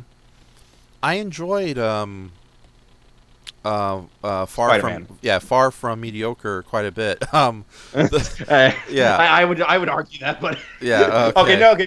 Maybe I'll kind of agree. Far From Mediocre, but in a different way. Yeah, exactly. I think all right, but let's move on to the new question. Okay, Monster Guy. It's again, I'm not good at multitasking, but you have a question here. Question: Have you seen the Japanese Star Wars Intimidator Message from Space? Oh, my friend, you're gonna get one. Let's can I tell the story? Can I tell the G-Fest story? In a moment. Let me finish reading his question. It's a really great Star Wars ripoff that's pretty fun and has elements of the latter Star Wars would use. Brayton, we're going to talk about Message from Space. Get your ass over here. Okay, so, Andrew, let me find some Message from Space images while you tell the audience the G-Fest story. Ooh, okay, so for a long time, Raph and Brayton have been telling me about this magical film called Message from Space. As we've described, a Star Wars knockoff. And given from the description, this is a movie I knew I had to watch. So when G-Fest came, I looked far and wide through the DVD section to look for, well, just a bunch of different stuff. I was able to get my hands on Johnny Sacco and his flying robot, aka Giant Robo, Super Robot Red Baron, but I was also able to get my hands on Warning from Space. Now, on a very special night, me, Raph, as well as our friends Andres, Brayton, Patrick, who you may know as being a journalist for the sci-fi.com, same, no, I'm sorry, not the sci-fi website, but the sci-fi channel. Yes, just whatever. Yeah, but he works for the sci-fi channel, so all of us got together. And we ordered out some pizza. We got a huge meat lover's pie. Mm-hmm. And the movie that all of us, as well as D-Man 1954, all decided to do was watch Message from Space. And my friends, it was magic. It was it was like watching the original Godzilla in theaters. It was a wonderful, amazing experience that I will never forget for as long as I live. I thought it stunk. No, joking aside. It's funny. It was so stupid. It was so cheesy, and it was amazing. Right, it's so weird. Yeah, I do agree. It's cheesy and silly. I'm not going to call it And stupid. corny. Because, Don't forget corny. Corny, but I don't like calling it stupid because I think they were on the ball with certain things throughout the movie. It's like you want something stupid. Look at half the movies from Sci-Fi Channel. But no, the funny thing about Message from Space is like this movie is generally hated by a lot of people out there, and I don't know. Really? Yeah. No, I just keep hearing a lot of bad reviews and people. But then again, it's mostly from like Star Wars fans who've never seen Star Odyssey or like Roxaya! Roxaya! Oh, we have a new guest, ladies and gentlemen. Roxaya! The one of the main villains from Message from Space is here to join us. Dark Mother, Mother. I'm drooling over the Earth, Mother. I went to the Earth in the 60s. It wasn't that great. Come tend to your mother. She's my favorite character in fiction. I know. It's didn't you change your avatar for a little bit to reflect Dark Mother from Message from Space? She's the what is it? The what are we called, Andrew? The Goof Patrol or something? I don't know. Whatever. The News of Daisuke, from what I recall. We have a messenger group on Facebook called the Wackaloon Platoon, and she's and she is the avatar, the icon of that because she's great. Yeah. But no, you guys go on and talk about Message from Space and why it's so beloved. But from what I noticed, a lot of people just seem to hate that movie, and I think we've started a very small cult of like 4 to 5 people who enjoyed it. So. Yeah, we're taking over the majority. Yeah. It's Slowly we will take over the fan base. Yeah. And they will know to appreciate Message from Space. Yeah, because it's kind of weird. I remember I got Shout Factory's DVD release for Message from Space, and there was like a really good article written by August Ragone about the movie. But then the final paragraph is basically August Ragone doing a 180 and saying, okay, so this movie isn't good. It's kind of shitty, but, you know, it's here now. Enjoy it. I mean, it's stupid. I'm not going to deny that. Yeah. You could say it's technically a bad movie, but it's a fun movie. I think it's one of the better Star Wars ripoffs, although I don't know if that's saying much. It's like, well, for one thing, I think I enjoyed it a little more than Star Crash, and I know Star Crash is generally considered the best of the Star Wars ripoffs, but anyway. Well, if you really want the best of the Star Wars ripoffs, just take a look at Battlestar Galactica. Yeah, I don't know. I tried watching it, and it was just like too much like flippant late 70s television for me. It's like, we just lost the human race. Now let's watch these 3 stupid aliens sing. Okay, but anyways, go ahead and continue sharing your thoughts on Message from Space while I find better images than a lonely Vic Morrow and his robot friend visiting the silver-faced samurais from space. That's all you need. That's pretty much the movie. That's really all you need. I mean, Vic Morrow is really what makes the movie. Okay, because alternatively, I was gonna like post the robot waitress, but yeah, let's not get too and show me around here. Yeah, but it's wild. It's fun. All the characters are stupid and over the top, and just Vic Morrow just like does a really great hammy job as General Garuda. Yeah. So that's like, what's your thoughts on it, Brayton? Oh, I think it's incredibly stupid too, but I think it's a lot of fun. As far as Star Wars ripoffs go, I do like it much more than Star Crash. I don't know what the appeal of Star Crash is to people, other than what's her name? The Caroline chick? Munro. Caroline Monroe. I mean, yeah, there's and David Hasselhoff is in it, and Marjo Gortner. Yeah, well, I was going to say, what about good old Marjo? Yeah, the child hellfire preacher who grew up to be in crappy 80s. Oh, and fucking what's his name? Plummer, Christopher Plummer, right? Mm-hmm. He's in it too. Yeah, he's the only reason he accepted the role was just so he could have a vacation. And I never understood the fascination with that movie. I think if anything, the biggest complaint I hear about Message from Space is that it's boring. I think Star Crash is far more boringer than Message from Space. I don't know. I mean, have you tried to go through Star Crash 2? No, I didn't know there was a Star Crash 2. Oh, well, if you think that one was bad, why do you try to go through that one? Okay, so technically Star Crash 2 isn't a sequel. It's basically a semi-nudie sci-fi romance. I don't even want to call it softcore porn because that's how tame it is despite the constant nudity. That's an insult to softcore porn, Raph. Yeah. Have you seen softcore porn? I know gyrations when I see them. But anyways, I've had to watch I've had to watch some of Kaneko's earlier films. I kind of have an idea. Wait, you had to watch some of Kano Brayton's? No, I said sorry.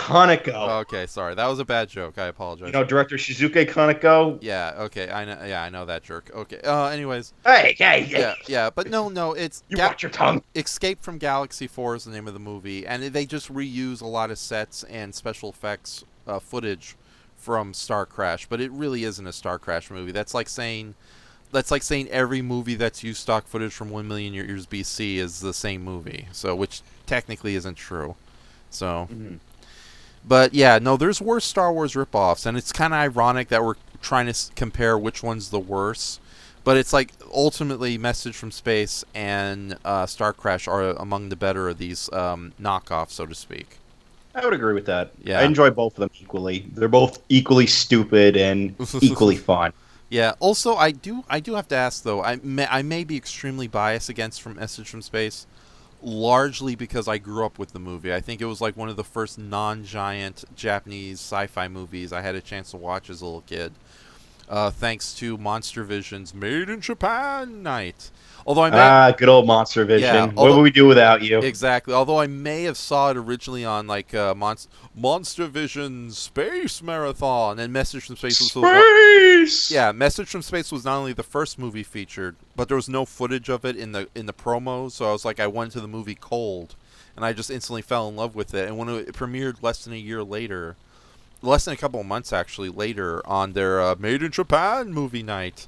I definitely recorded. I still have the VHS and that original airing too. But forgive me, my throat's getting dry. I need some liquid. But okay, Brayton, you're a connoisseur of campy crap. What was the appeal of Lost in Space for you though? Lost in Space, mainly Dr. Smith. That was the appeal for that show. Oh, Message from Space, I meant.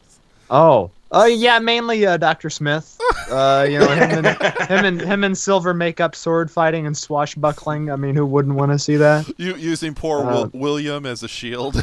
Oh, William, Roxia. He's rolling around in a little scooter chair. I don't know. Again, we just watched it one night over Skype, and it was kind of unrelenting to me. I don't get the boring complaint. It never slowed down for me. It was just one thing after another. The crowning jewel of me being caught off guard by stuff is the water cooler head man who comes riding in on horseback out of nowhere. Prince Hans, formerly of the Gavanas. Yeah. Yes. And the greatest line in the movie, revolving Hans, is at one point during their little rallying of the troops, Vic Morrow turns to him and says, "Who is this man?" And that pretty much solidifies that character for me.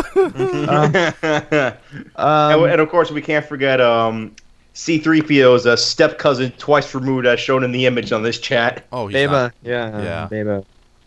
Hooray! Hooray! Hooray! Hooray! Hooray! Yeah, as far as annoying robots, a list of annoying robots are concerned, he's on that list probably.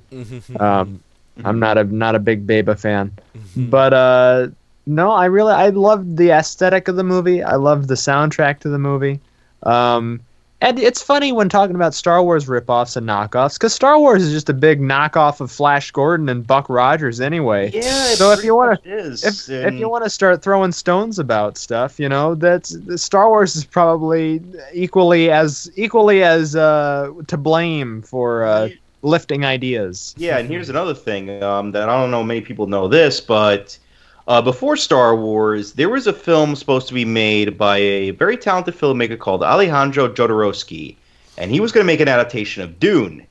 The reason why that film never got made was because he couldn't be able to pitch it to a company because of how ambitious it was. Yeah. And one of the things that's notable was a certain sword fight that was going to be used in the movie. And George Lucas copy and pasted that entire storyboard and used that for the fight scene between Obi-Wan and Vader for A New Hope. That would explain why in that famous sequence from Star Wars there was constantly frogs and rabbits being killed left and right and naked women. So don't think that George Lucas isn't known for plagiarism, because you could say he technically did with that scene. That's what I find so amusing about, especially with filmmakers like Star Wars and George Lucas and like Quentin Tarantino. People calling other directors a Tarantino knockoff or a George Lucas, ripoff, Star Wars ripoff. It's like these guys have stolen everything involving their career from someplace else. It's basically just recycling old ideas and interpreting them differently. So I don't know if I care too much for the Star Wars knockoff comparison when it comes to Message from Space, because it's equally swashbuckling space adventure as it is samurai film taken to the nth degree with the designs of the what are they called, the Roxia people, the Gavana. Yeah. The Gavana. Yeah. The planet Jerusalem was taken over by the Gavanas, cruel silver-skinned warriors from another world. You know what, Raph? I have an idea about something. Because they're called the Gavana. Maybe this was a prequel to the Space Sheriff trilogy. Oh no! Space Sheriff Gavan. Yes. Right. That was the creators for him. Oh, okay. So, well, it was from the same company, Toei Entertainment. So yes, it was. So it would make sense. Mm-hmm. Indeed. I think we're neglecting the space arc though here, Raph, in the discussion. Really? Oh, wouldn't you agree? Yeah. Okay. So, Message from Space. I know it did okay overseas, but not to the same extent as Star Crash did. But it did. I think it did well enough in Japan that Toei Studios decided to reuse a lot of props, footage, and costumes for a spin-off series that supposedly takes place many years after Message from Space ends. Basically, I don't know. I forgot what the original Japanese title was, but several episodes were put together and dubbed into a compilation movie for the early Christian network before they got that terrible white guy to host it. And yeah, Sword of the Space Arc is the name of that movie. And Brayton, do you want to go hog wild on that before we move on to the next question? Wait, actually, I just want to mention this. But what about Galactic Wars? What is is that the Japanese series that spun off from Message from Space? Yeah, I was about to say that was the continuation, wasn't that? Oh yeah, that's the series I was talking about. Okay. But the Christian Network plus some jokers over at THE Family Video took a lot of episodes from Galactic War and created a compilation movie similar to Brain 17 or Attack of the Super Monsters. It was dubbed by the same people who did Brain 17, like that was 3B Productions. Yes, 3B. Yeah, those wonderful psychopaths. With Bunker Jenkins is responsible in somehow. I remember that credit from the movie, Bunker Jenkins, and that pretty much tells you everything you need to know. But yeah, Sword of the Space Arc. That's a interesting little. It literally is as if they just had props left over, and just stick this helmet on them we got in storage, and here's a couple little toy spaceships. You can use that somehow. Like I failed to see how it connected at all to Message from Space, other than like the costumes and the Gavanas or whatever. Mm-hmm. It was not good, but I as far as bad compilation movies go, that one is probably at the top of the list. Oh, do you want to share the pontificating monkey man at the end giving a grand speech after the Queen of Space or whatever's heroic sacrifice of well, look at it this way, maybe she's up there looking over us, huh?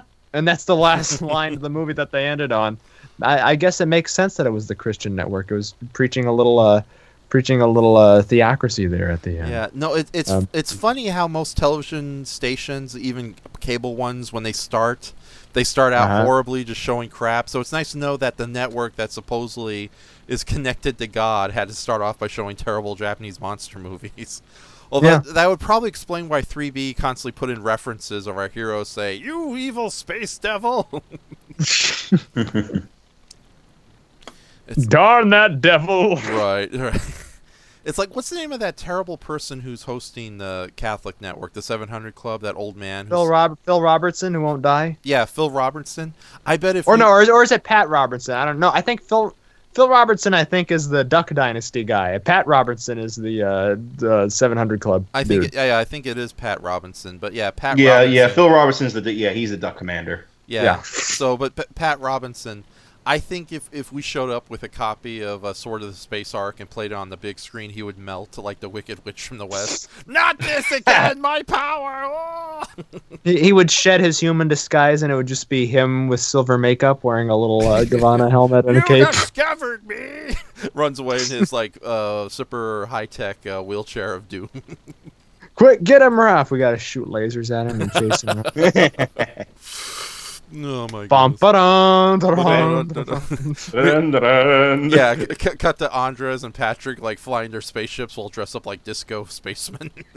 And all they do is just run him over. They don't he's flying in space and they just run him over like a car. Such amazing model effects too. So it's and then Patrick is just looking back and he's like, "Ah, oh, damn it! I think I hit a mice." So anyways, but I think that's enough message from space love at the moment. So, oh wait, fun fact, since this is live stream of consciousness within Shoma, a nerd, but message from space was supposed to end with a giant robot claw that Dark Mother was supposed to pilot as one last act of defiance in trying to kill our heroes. Unfortunately, the claw effect, with it being on fire, constantly malfunctioned, and ultimately decided just to get rid of it and take one of the existing spaceships and just have it try to ram our heroes. But yeah, Dark Mother almost had a much cooler death than what she got into the movie. God, I hope that's how the Rise of Skywalker ends. I can only pray. Same. I need this I need this now. Yeah. I need my hand spaceship. Just Get Mega Maid ready. Yeah. Suck. Oh my god, I'm so glad Wynn isn't here. That poor girl has to suffer so much with our. Oh no, it's gonna blow at the Star Wars. Watch out. Oh no, Spaceball! We've run out of money. I really hope Mel Brooks is able to make that sequel. Right. Oh yeah, the search for more money. Yeah. And Monster Guy, he has to say 8 out of 5 out of 10. A really fun film. He's talking about Message from Space. Found out about it on TV network Comet TV. Oh yeah, that's a good network. I wish I had that. Yeah. The TV series got a Blu-ray release recently. Oh, that's right. Discotech Media released Galactic War. Good old Discotech. Yes. The company that gives a shit about Japanese science fiction. Yeah, I really got to pick up Space Mega Beast Investigator Just Beyond before it's too late. But I got it. And yeah, you're gonna enjoy it, my friend. Oh, excellent. And now, Discotech, if you could somehow hear us, more Metal Heroes, please. Metal Dur. Brayton needs Big Wayne in high def. Space Sheriffs, give us more Space Sheriffs. Anyways. But, yeah, so thank you very much, Monster Guy, for bringing up Message from Space. It's nice to know that there's another fan out there. So, and the only other question we got is from Insectoid Comics. Question, what do you think of the Gamera trilogy? Also, sorry for the typos, my keyboard is broken. No need to apologize, Insectoid Comic. I'm trying to do artwork, and the keyboard connected to my artwork computer is not in best shape. So, just out of curiosity, Insectoid, where is your keyboard just old and it's breaking down, or is it one of those crappy keyboards that's not $100? So, because it sucks that you can't find a good keyboard unless it's you go to a really good thrift store, a good affordable keyboard. It's like, what the heck? Yeah. Oh, it's both. Yeah. Okay. Okay, so Sucks. I'll make it quick since I also want to go into another subject matter. But I love Guardians of the Universe. It was my very first Gamera film that I ever saw, and I think it still holds up as a very well-crafted, bleak yet energetic kaiju film. It definitely has its flaws when it comes to visuals, but it's overall a very great experience and a good example of how you can do a Gamera film.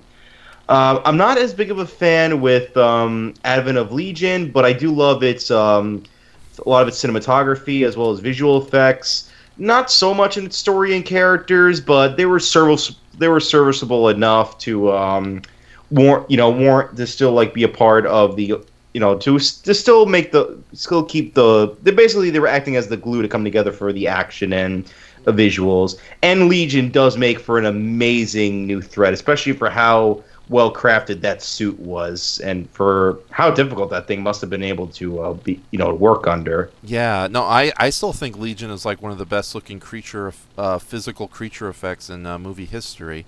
So most certainly. Yeah, I was expecting Brayton to laugh his ass off there, but no, I think Legion is like right up there with a lot of the excellent work that Stan Winston and Bob Bottin, the guy behind The Thing, and also, Rob Bottin. Yeah, Rob Bottin, and also, yeah, no, I like Legion a lot. But go on. Yeah.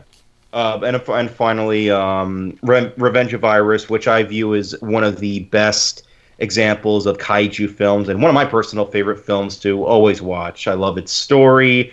I love how Gamera's portrayed. I love Iris. I thought he was an amazing villain, especially along with Akane. I thought she made for a very sympathetic yet very hateable character at the same time. Like they found a right balance with her. I don't exactly hate her, but I think as far as like an antagonist goes, she definitely fit the role. Like I don't really see her as a villain, but yeah, as an antagonist, she works out great.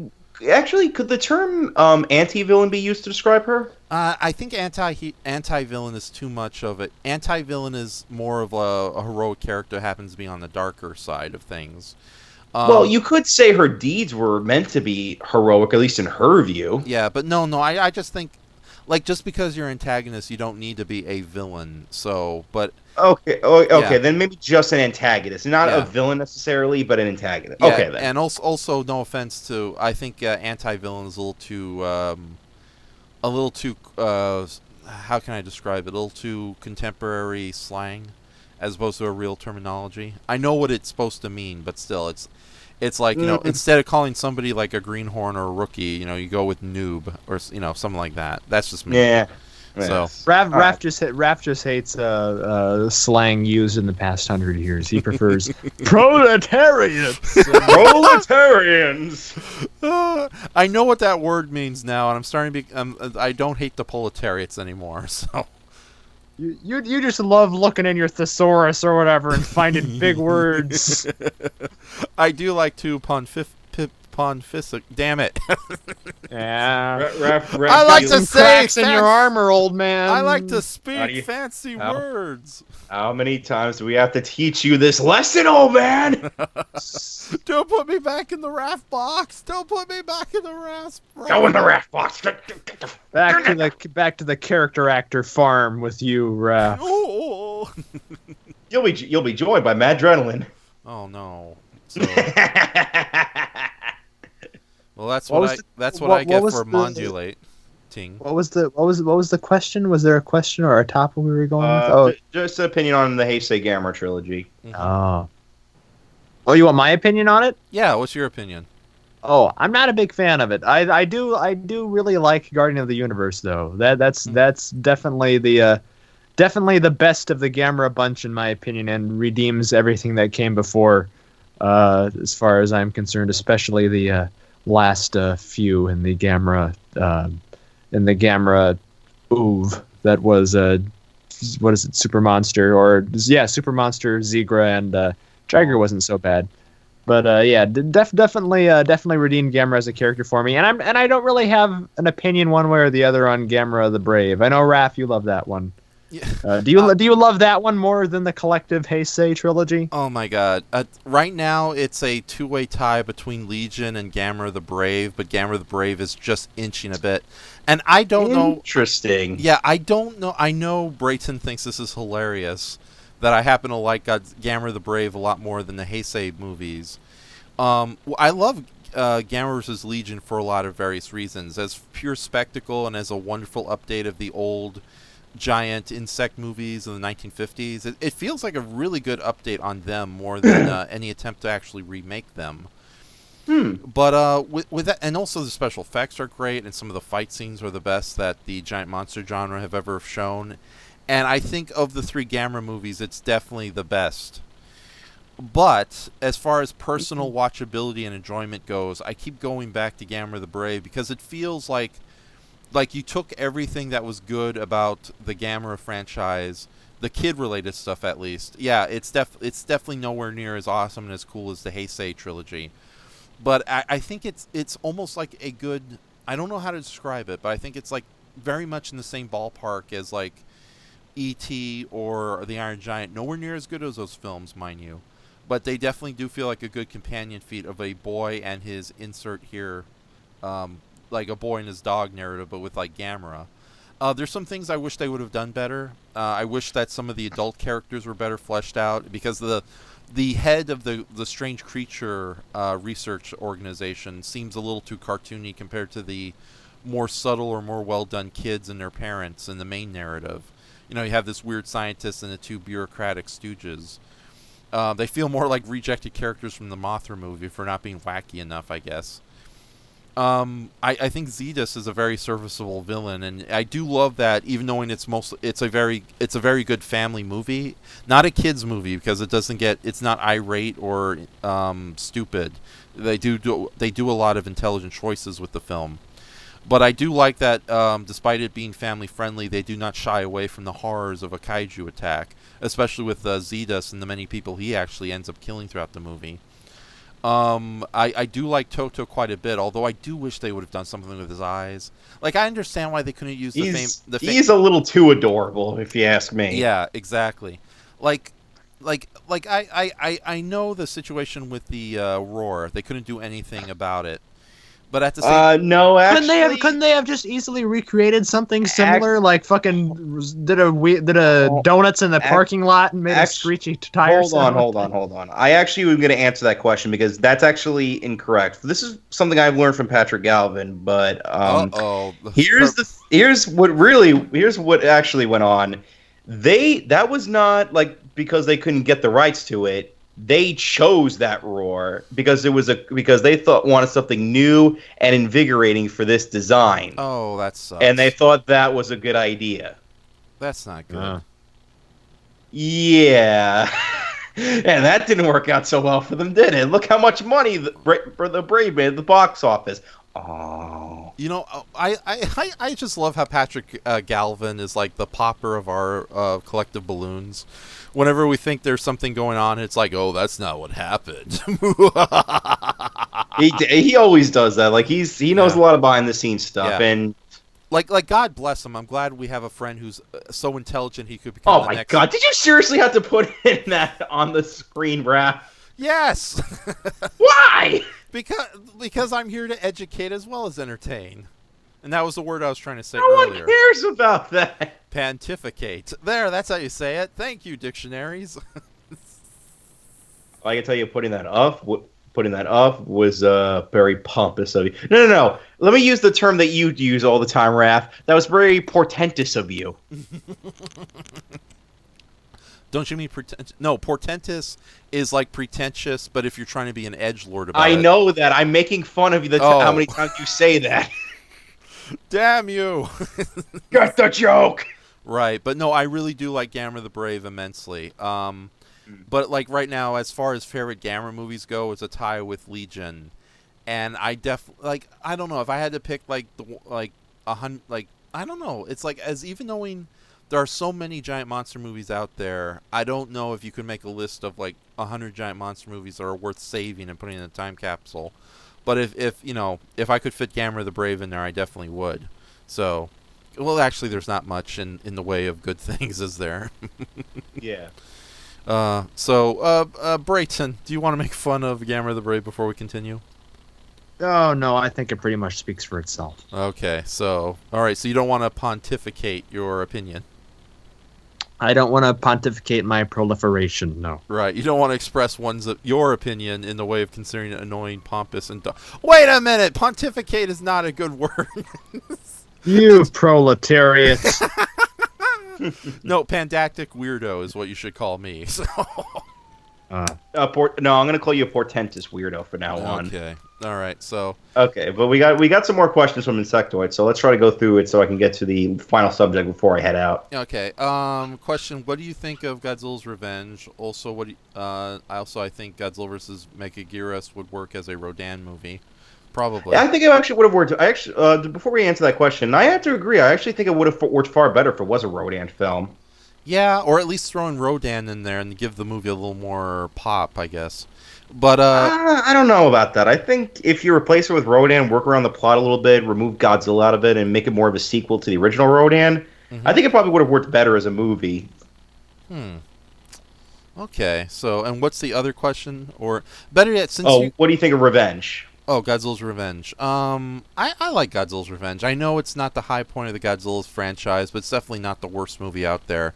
And for an hour-long family drama with some neat little monster action sequences in it, some original stuff with Gabra, who I like as a character, as well as some highlight stock footage, it's not that bad. Yes, and compared to Super Monster Gamera, oh god, I'll take Revenge. Yeah. I actually got the chance to rewatch Godzilla's Revenge after many years of not seeing it. Like I'm talking since, but right before I hit middle school too. I think it's been years since I've seen that movie. And rewatching it, yeah, I have to agree. I thought it was a decent movie, and I actually did enjoy a lot of the human drama.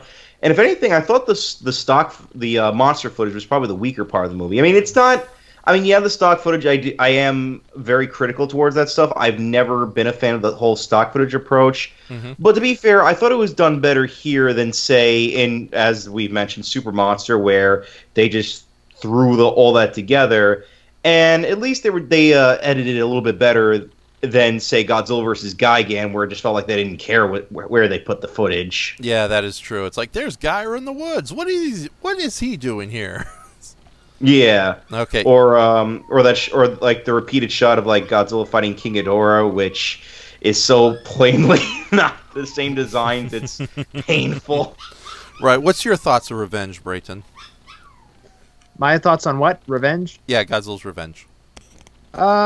I don't know. That's one that I've kind of went along with the bandwagon for a little while of not liking it. But in like the past few years, I've kind of enjoyed it as a so bad it's good movie. Where I can see the well intentions behind it, but yeah, I don't. You don't think it works? I understand some of the intentions behind it, but I don't see any hidden genius or anything there. I've seen the exact same latchkey Japanese boy story told, in 5 other movies done so much better that even that doesn't really, and the monster stuff doesn't hold up. Gabra's, sort of ridiculous, and he's fun in his own right. He's got potential as a monster, but in this movie alone, yeah, he's pretty lame. Yeah, I don't know. It's just kind of a lame duck one for me. It's not one that I revisit hardly at all. Yeah, neither do I really. It's just more of a movie that I would maybe show to kids, perhaps, just for mindless entertainment. Again, not insulting like some of the Showa Gamera films could be. Oh no. But it's definitely like you think you could show them much far better material. Oh yeah. And any of the movies that are featured within that movie, I think, are better material for newcomers or children. Like Sea Monster and Son of Godzilla are fun movies in their own right. So if you would just watch those. Yeah, I'd agree with that because that's the other problem with Revenge is that whatever footage of whatever Godzilla films that they do show, it's more of an example of here's a movie that you could probably watch these far better movies than this. Right. Yeah. Yeah.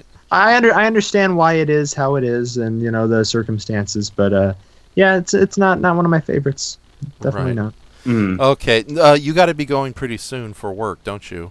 Yeah, so let's go through the next question. Then I want to go through that. I want to talk about the other subject matter I wanted to discuss about. Okay. Actually, better yet, I won't share my opinions about this obscure monster. We're going to be here forever, but we'll go with you since you know your obscure kaiju quite a bit. What is the most obscure kaiju you've ever heard of, Andrew? Agon the Atomic Dragon is an obscure one for me, set as Insectoid Comics.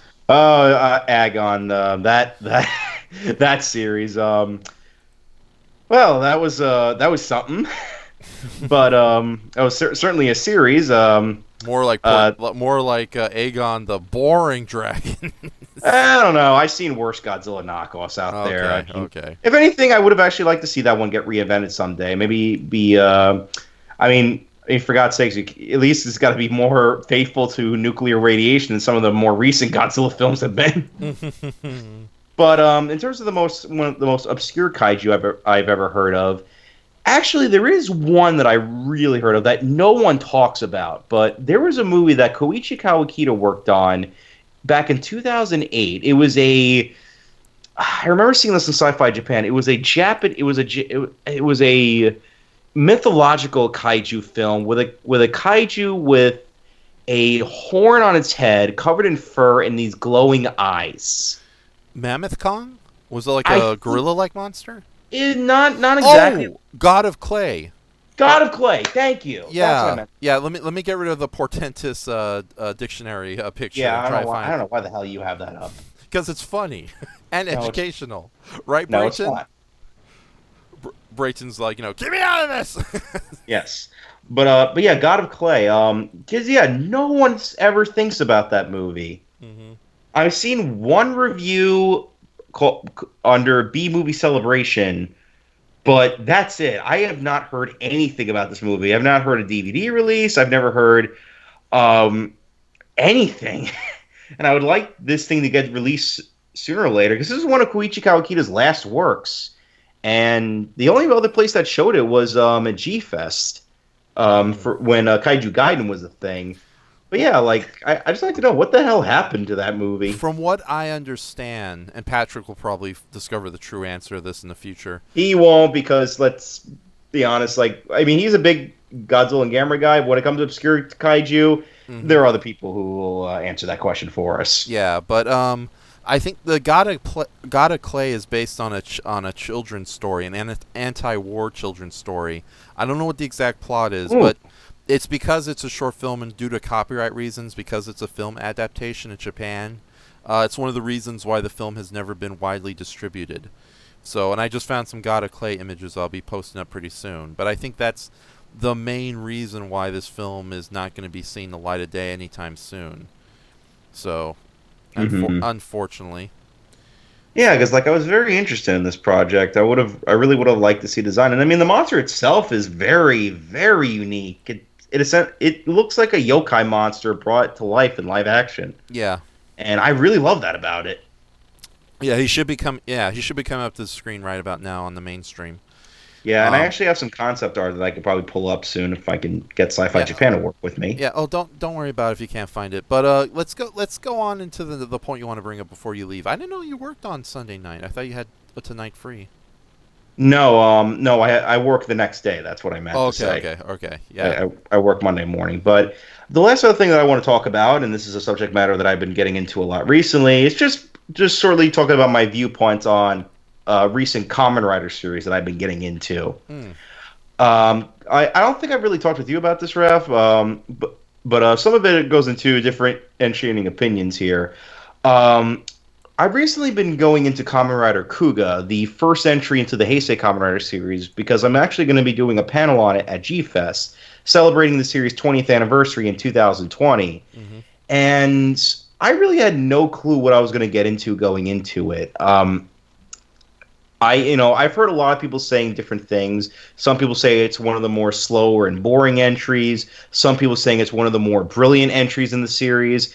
And I gotta say, I kind of agree with the latter of those two. I thought it was a very incredible watch through, and I would actually compare it to Godzilla 84 as one of the best and one of the most important tokusatsu reboots of all time. It's right up there for how ambitious and how creative it can truly get, and how likable the characters are, and how action-packed it could be. All these great things that just come together to make one incredible series. And I got to give a big props to the showrunner of this series. I forget his first name, but Takahata is his last name. He worked on a lot of tokusatsu series. He was notable for being the showrunner and directed a couple of episodes of Car Ranger and what was the I think it was Ginga Ranger or Ginga the Man? one for for Lost Galaxies. Ginga Man. That's Ginga Man. Right. He worked on those series, and then he eventually worked on Kuga. And the thing is, he is a huge Shotaro Ishinomori fan. And this can be seen as the last hurrah for Ishinomori officially, because technically his last work was a series called Voice Laga, but he did work heavily on this series to bring up the concept art for what the hero would look like. So he did play a huge part in the creation of Kuga, as well as some of the other Heisei Kamen Riders. Because funny enough, a lot of his concept art that he did for Kuga would eventually become tweaked up designs for other Kamen Rider characters. One in particular is that there was a version of Kamen Rider with a hawk head, and that later on would be some of the inspiration for Kamen Rider O's. Okay. So I really want to. So for anyone who is listening to this and is interested in getting the Kamen Rider, I would highly recommend checking out Kuga as a very well-written piece of tokusatsu and henshin hero media. Definitely, I'd even say damn well near say superhero media. One in particular is how likable the main lead Godai is. He's very different from your typical Kamen Rider League, where they're very stoic and macho and straightforward, like a lot of the '70s Kamen Rider were. He's just an optimist. He's just always has a smile on his face, always fun, always trying to make everyone happy. He just has a very warm presence. You know what he's kind of comparable to? He's kind of like the this is a weird example to bring up, but he's kind of like the dad from Gamera versus Jiger. He just has a very warm and likable presence to him. Like there's a Nazi mustache, correct? Well, Godai isn't a Nazi. He doesn't have that mustache, but hey, just a Nazi-ist mustache. We're not saying he is a Nazi. Even though he does uses it called once. Right, and he builds U-boats in his living room. Yeah. I'm surprised you didn't jump on the joke there, Brayton. I'm surprised you didn't. Is Brayton here? Are you okay? Yeah. I'm not taking shots at corn job Hitler, Raph. I know what he's capable of. Okay. I'm sorry. I know how your people have suffered immensely. People who don't like to take submarine rides. That's right. Yeah. Okay. My father died in the Voyage to the Bottom of the Sea ride at Disneyland in 1960 whatever. That's how my grandma went too. Yep. Damn you, Walt Disney Irwin Allen. Well, funny enough, like that sort of thing of past tragedies. What I'm going to go into next. When I talk about the next series I watch, but continue on with Kuga though. But yeah, Godai makes for a great lead, and also the Grungi, the main villains of that series, are a very terrifying foe. The perfect way I can describe them is that they're the tokusatsu equivalent of the Predators. They just kill for sport. It's the only reason why they're killing people. They kill for a giant game. Now, just a quick question though. Sure. I've had very little experience with modern day Kamen Rider. Usually the monsters are just kind of like living MacGuffins, and I'm not really villains in their own right. They're just killers that just show up and or villains that show up do their business, and we return to the story of the Kamen Riders fighting each other. Don't the Garangi have any actual dialogue as opposed to like Kamen Rider Gito and its voiceless monsters, or it's kind of the same thing? Okay, there is no. They do have voices, but it's a different language, so you're not able to tell. Okay, but they're actually treated as real characters, right? They are treated as characters, and they do have dynamics. Okay, all right. But the thing is,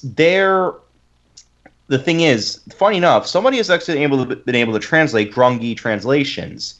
And here's a funny thing: the language that they speak, somewhat. If you ever try to read the subtitles, they spoil a great amount of the plot for the series. So it is better that you watch, which is currently called the Grungi subs, which keeps the subtitles vague of the Grungi speak. And I'm glad I went with that version because I did not want to have the entire event spoiled before me. Okay, now. When you mean by the Grungi language being dubbed, this is all like Klingon nerd stuff to Brayton right now. Yeah, pretty much. Sorry, Brayton. Grungi, Flungy, Bloofy, Blorfy, what? Are these your characters, Ralph? He wishes that these were his characters. Or isn't there like a sexy shark woman in that group or something? No, you're thinking of you're thinking of the character you're thinking of the Waterlord from Agito. Okay. Oh man, she got wasted in that show. Darn it. Hey, I'm gonna go on that one too, Raph. So Okay. but but yes, the Grongi, like, they're a very terrifying group of just monsters. They did again. There's no real like big reason why they do it. They just kill for sport. It's all a game to them, and I think that just kind of makes it scarier than just say whatever plan the Shocker comes up with. I think it's far more terrifying, especially how much it actually breaks Kuga in the end, because there's a really interesting message I feel Kuga has. With old time Kamen shows, the question that I usually ask each episode is, will the hero beat the monster? Kuga's question is, will the hero become the monster? Because Kuga constantly evolves and changes as the series progresses. He constantly gets more and more struggle, but there is a fear to if he can become too strong.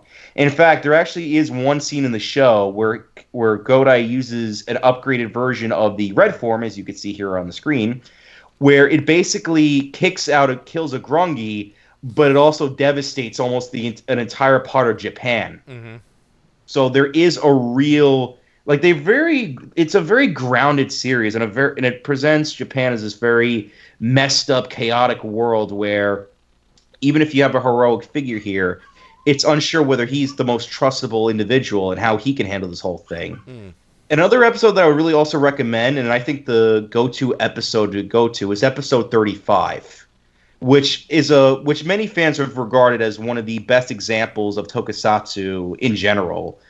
I won't spoil it here, but it's a very intense and very tragic episode it's right up there with the original Godzilla for how bleak it can get, and it's not for the faint of heart, I will say that, but it's a very well-paced, well-executed episode.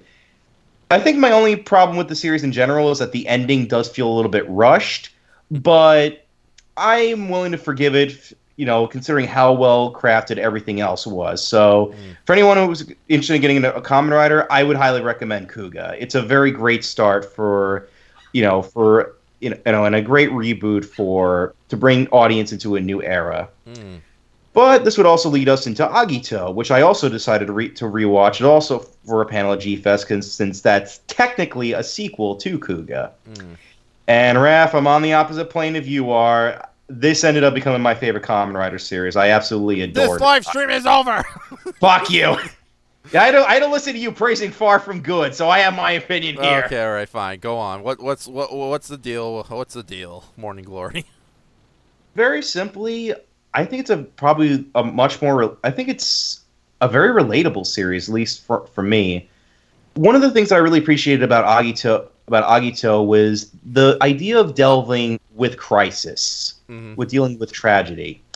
As someone who has gone through several tragedies in my own life, both personal as well as things that have happened in my hometown, a certain little event that actually came around the same year as this series was released, I couldn't help but bring up a lot of comparisons to that and how people try to deal with that. Some people they can't really deal with it, and it's hard for them to struggle with that. Such as a lot of the characters, such as the little group of psychics, which they try to move on with their lives but just can't. And then also leads to the main character Shoichi. He's is an amnesia. Has amnesia and doesn't remember the past. But the funny thing is, it's best for him. It's best not to remember the past, because what he'll remember is something that he can't. He doesn't. It's so horrifying that he just tries to shut it off from halfway through the series until eventually his memory regains back on it. And I think the main question that writer Toshio Inoue tries to bring up is, again, the question of the series is, how does one deal with tragedy? And Inoue's answer is, well, very simple. Don't try to live in the past. Don't let it consume you, but don't forget it. And I think that's a very, very, very compelling statement to say, especially for how Japan could be, where most of the times now people just completely forget about the past, or people just stick onto the past far too much. And this idea of trying to go with this in between, perspective on the world, I greatly appreciate, and I respect the series for really going in that direction. I think it's also very well paced. I think it's very well action packed. I love the character of basically God in the story, where he's basically looking at these humans and how much they're gradually evolving, and how he can't do anything, and that it's possible that they could become just as powerful as him. And he can't. In the end, he doesn't know what really to do with himself. He doesn't know whether or not he should exterminate them, or whether or not he should just kill the ones that just have that power and leave the innocent behind. But in the end, he's just got to accept that evolution just has to go in its own way. He can't control life. Life is basically an ongoing circle, and he's just a spectator that looks from above. Okay, well, you found deeper meanings. I know. Well, yeah, that's just you. I mean, I understand also that's also a series that's got a lot of negative connotation, much like Kuga. Some people think it's a very slow and boring series. Well, again, I don't agree, but yeah. Well, personally, for me, I only saw I think the first 25 episodes, and I just got annoyed on how often the series was like, monsters are killing people out there in public, but the heroes are too busy fighting amongst each other as the monsters are killing people in the background. And also because I'm a terrible person, the Shark Girl is actually from Kuga, and I posted pictures of her because I'm an ass. Okay, it was that Shark Girl. Okay, yeah, because there were two sharks. Yeah, Brayton's like, oh God, why am I here? Oh right, I invited you. Okay, I forgot. Sorry, Brayton. But anyways, yeah, that's how it came out, like the kind of heroes versus heroes, who gives a crap about the bigger threat anime narrative you see a lot in Japanese entertainment. But you saw the whole series in full, so you probably got the real message at the end. Do you think a lot of Kamen Rider series kind of suffer from just a lot of filler, and that's the reason why somebody like me can't enjoy the real meat of the program? Oh yeah, definitely. This is a problem even with the show era. There was if you really want really bad filler, just watch the original Kamen Rider. Ooh. That shit is almost nothing but filler.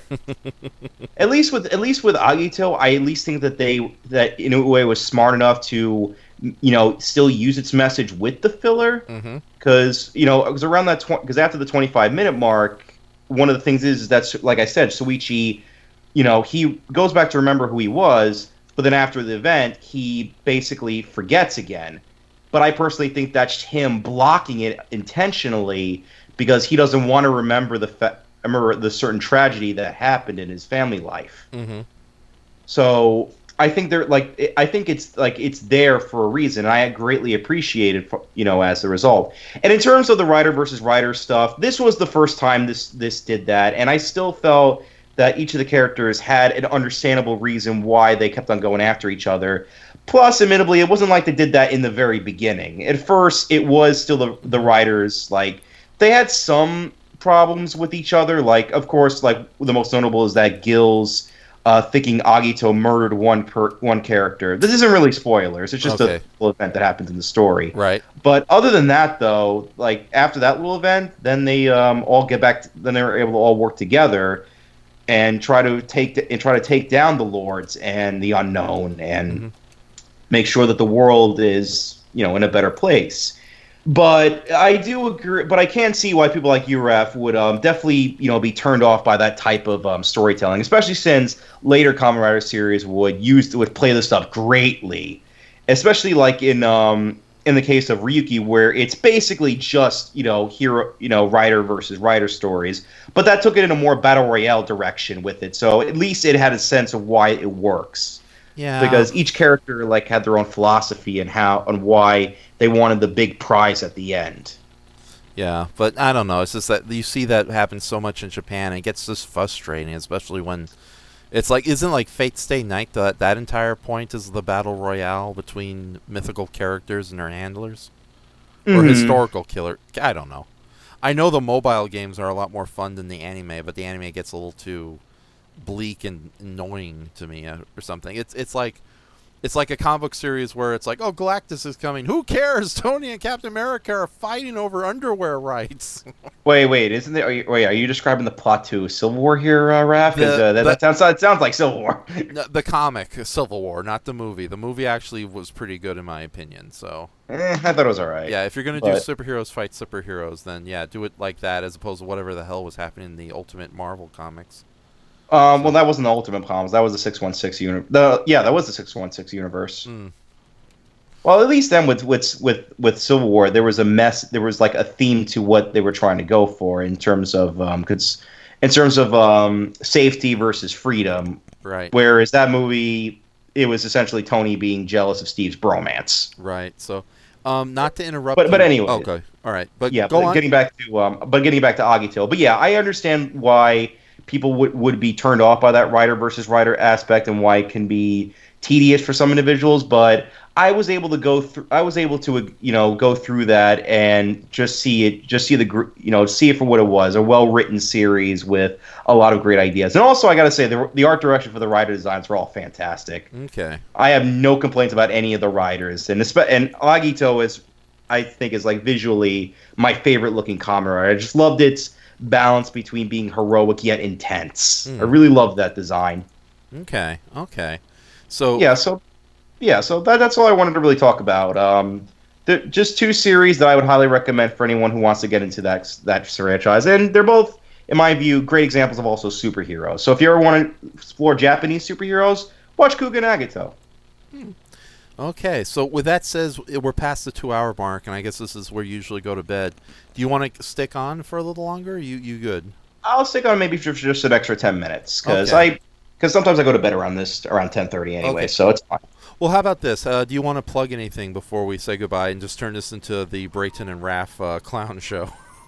Well, no, I don't have anything really going on. So okay, Brayton, pull out the balloon animals. Beep, beep, beep, woo! Clowns!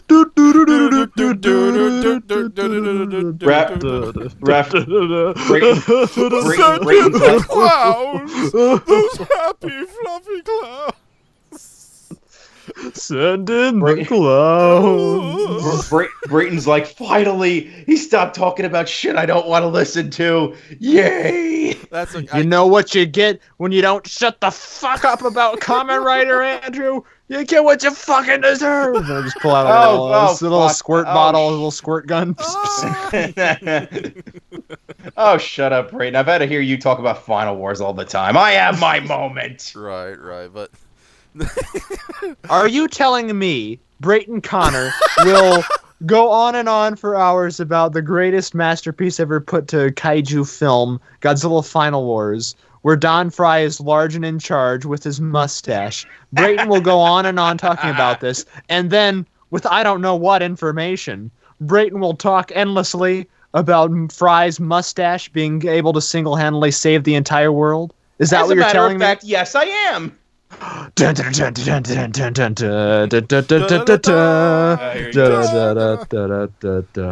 By the way, the shark girl from Agito was called Go Jazaji.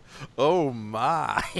That's Kuga, not Agito. You uncultured swine. Oh, sorry, I forgot. Anyways, I think the shark girl's cute. Okay. Okay, but going on to the next question by Insectoid Comics. Okay. I guess the last Sorry question. if I went overboard with I really wanted to do the shark girl jokes. Oh god damn it! What's wrong with me? Okay. What's the next question? Oh, Darkman. Yeah, have any of you guys seen Darkman, and what do you think about it? Darkman is the movie that Sam Raimi made when he couldn't get the rights to The Shadow. I think that's his best movie. Okay. I think really? that's one of my favorite movies to watch. And I think if you want to see a better example of how Sam Raimi can do a comic book film, Darkman's it. It's a very, very good movie. Okay. Wow, that's... Yeah, I think Darkman is probably one of his better movies as far... It's a good... There's like a lot of great comedy gags thrown in, but they don't take away from the action sequences and suspense. Although I do think it does get a little heavy-handed in some scenes where like Liam Neeson starts dancing with like the stray cat, you know. Well, to be fair, I mean, given what he went through, I have a very particular set of dance moves. see the Dancing Freak. Yeah. Pay $5 Yeah, to see exactly. the Dancing Freak. Yeah, Pay yeah. I don't know. Like, I just felt like at least he had a good reason why he was going mad, given he was nearly burned alive. Yeah, exactly. And lost the woman he loved and all that. But other than that, though, yeah, there's a lot of things about Darkman I really enjoyed. And it is kind of cool that he did a pulp superhero / modern day update on both the pulp superhero and kind of the universal monster anti-hero in that movie. Yeah. So like, were we talking about? Yeah, we were talking about Darkman yesterday, and then I don't know. Somebody said to stay away from the sequels.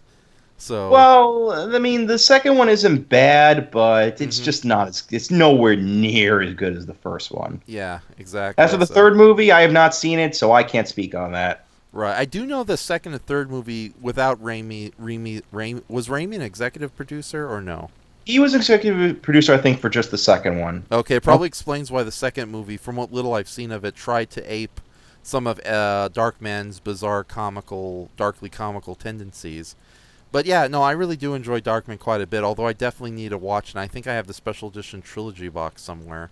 Ooh. So, yeah, or I don't know. I think my brother Gabe has the Shout Factory good version, which is the one movie. So, okay. I don't know. We'll see what happens. Yeah. Although I gotta mention one of my favorite quotes from Darkman. Take the fucking elephant. And we are. He's filled with memorable lines. All right. So, by the way, Brayton, thank you for not using the F word when talking about the Shark Girl. Oh, well, the what? The fucking Shark Girl? Brayton, what do you think of Darkman? Have you seen Darkman, Brayton? No, I'll come forward. I haven't seen any Sam Raimi movies except his Spider-Man movies. I've never even seen the original Bruce Campbell Evil Dead. Really? Either of those. Really? Yeah. Oh my God! Wow. Well, me and Raph got a journey to put you through. Oh yeah. It's like he can skip the first Evil Dead, right? That's a little too. Honestly, it's kind of dated. Okay, yeah, but it's a tonally inconsistent but entertaining horror movie. Yeah, but no, dude, you'll love Evil Dead 2, but I think you're gonna love Army of Darkness even more because it's Three Stooges meets Lord of the Rings meets Ray Harryhausen's skeleton monsters. That's the best way. That's a great way to describe it. Yeah, exactly. I know a lot of horror fans don't like Army of Darkness because they strayed away too far from the horror formula. But I think I can see. Yeah, but I love it. It's a fun little fantasy movie. Here. It's one of the funniest movies I've ever had to watch. Exactly. So Bruce Campbell, he steals the goddamn show with that movie. So many memorable lines. Yeah. You lose count how many. Yeah, let's not oversell it though, because we had an experience with the green slime recently. Oh. Green slime. And that's about it. right after we get past the theme song. Hey, Britain, want to see a giant sunburnt baby men stand around in jumpsuits on a spaceship for 2 hours? And there's some Japanese toddlers in tentacle monster costumes. And that's about it. Want to see Octoman's step cousin twice removed? Well, here you go. It's a whole clan. Right. Oh, hey, princess. Too bad you don't scream like Nippo. So, that sounded weird. Hey, princess, so too bad you don't scream like Nippo. So, yeah, that does sound weird. Yeah. No, my pet cat. That's like the other night when you said when the last words of our conversation over Skype was, "Wait a minute, is Tom Savini dead?" ... No worries. And then wait, what? Oh god, no! I was just wondering if Tom Savini was still alive, but it was like that's a random question. He's still alive. Yeah, and then I was like, oh, there's no need to know. And then Brayton just ended there. It's like that man. I'm pretty sure never ages too. I mean, he nearly looks exactly the same as he was back then. Well, of course, special effects makeup, Andrew. Of course he never ages. He probably looks like him and Rick Baker have been the same age for forever. Yeah, let's see, they were basically born old. Yeah, or they're Time Lords, or no, I should remember. They're like Morgan Freeman. They're Time Lords. Yeah, that's right. Or they're like Morgan Freeman. Black don't crack. And Tom Savini and Rick Baker are the blackest gentlemen we know. Well, they're like Morgan Freeman's, speckled with freckles. That is, yeah. Morgan Freeman has a lot of freckles. He gains one every year. Yeah. That's the exchange for not aging. He just gains another freckle instead of gaining wrinkles. Listen, Witch Threes, I need to remain young forever. You will with freckles. No. By the time he reaches 90, he's gonna look like fucking Napoleon Dynamite. Oh. Isn't he 90 yet? No, he's in his 80s. I think he's still in his 80s. Okay. Let me I hope we don't lose Morgan Freeman anytime soon. No, like that'll be. No worries. Morgan Freeman died in a freak cannonball experiment. Yeah. Okay, 82 years old. Oh wow. Okay, just 82. Okay then. Okay. He was shot out of a cannon. Raffy's dead. What? His last words was like, "Oh my." No, his final words would be, "And on this day, I found Andy." Poor guy. He like crashed into a Thura movie poster with Tim Robbins' face all over it. Here I come. Oh. Anyways, No. Actually, no. That was how he exited Bruce Almighty. He just shoots himself out of a cannon and flies back into heaven. Right. The Morgan Freeman dies because he decided to become a human cannonball sketch, ladies and gentlemen. So. And that's why there's only 2 people in the comment section. Yeah. So and we have 5 watchers too. So that should tell you how well crafted these chats go. Yeah. But anyways, do you want to say any last words before we shoot you out of a cannon, Andrew? Just it was fun being here for just an hour and a half, and more than that actually. And yeah, maybe I might be able to come back sooner or later. Okay. Like maybe a Battaglia after all the charges again. Clear. Yeah. Yeah. The charges clear. Yeah. Aren't you happy we named this episode after you? Because I couldn't. I don't know if I should be proud or sad, but it's a thing. I'll go with that. Yeah. See, it's the Battagila man returns. So. Where's Danny DeVito? Here he is. I'm the trash man. I want to find my parents. I'm gonna shove my fist right into your ass, hard and fast. What the hell is that? I don't remember that line from Batman Returns. That was the toy from the McDonald's Happy Meal. You just press the button on his belly and he says that. No wonder they pulled it out of circulation and other people's asses.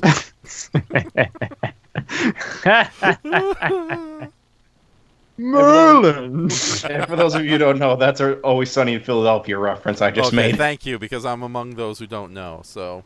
Oh, I thought it was a Batman Returns reference. I love that scene. Remember where he shoves Batman's head up? Never mind. Michelle Pfeiffer is involved, but I won't get into it. Don't finish that statement. Oh God, yeah. I like Michelle Pfeiffer, but I never really found her sexy in that movie. It's like she was just crazy shark girl. It's like older Michelle Pfeiffer, who's aged incredibly well, is way more attractive than whatever the hell Tim Burton's into. So. Well, the guy's got some pretty kinky shit he's into. Can't blame a guy. I guess it's all varying degrees of pervertality. Have you seen Frankenweenie? I have a better question. Have you seen Quentin Tarantino's movies? Have you seen Quentin Tarantino's Frankenweenie? No, I was referring to.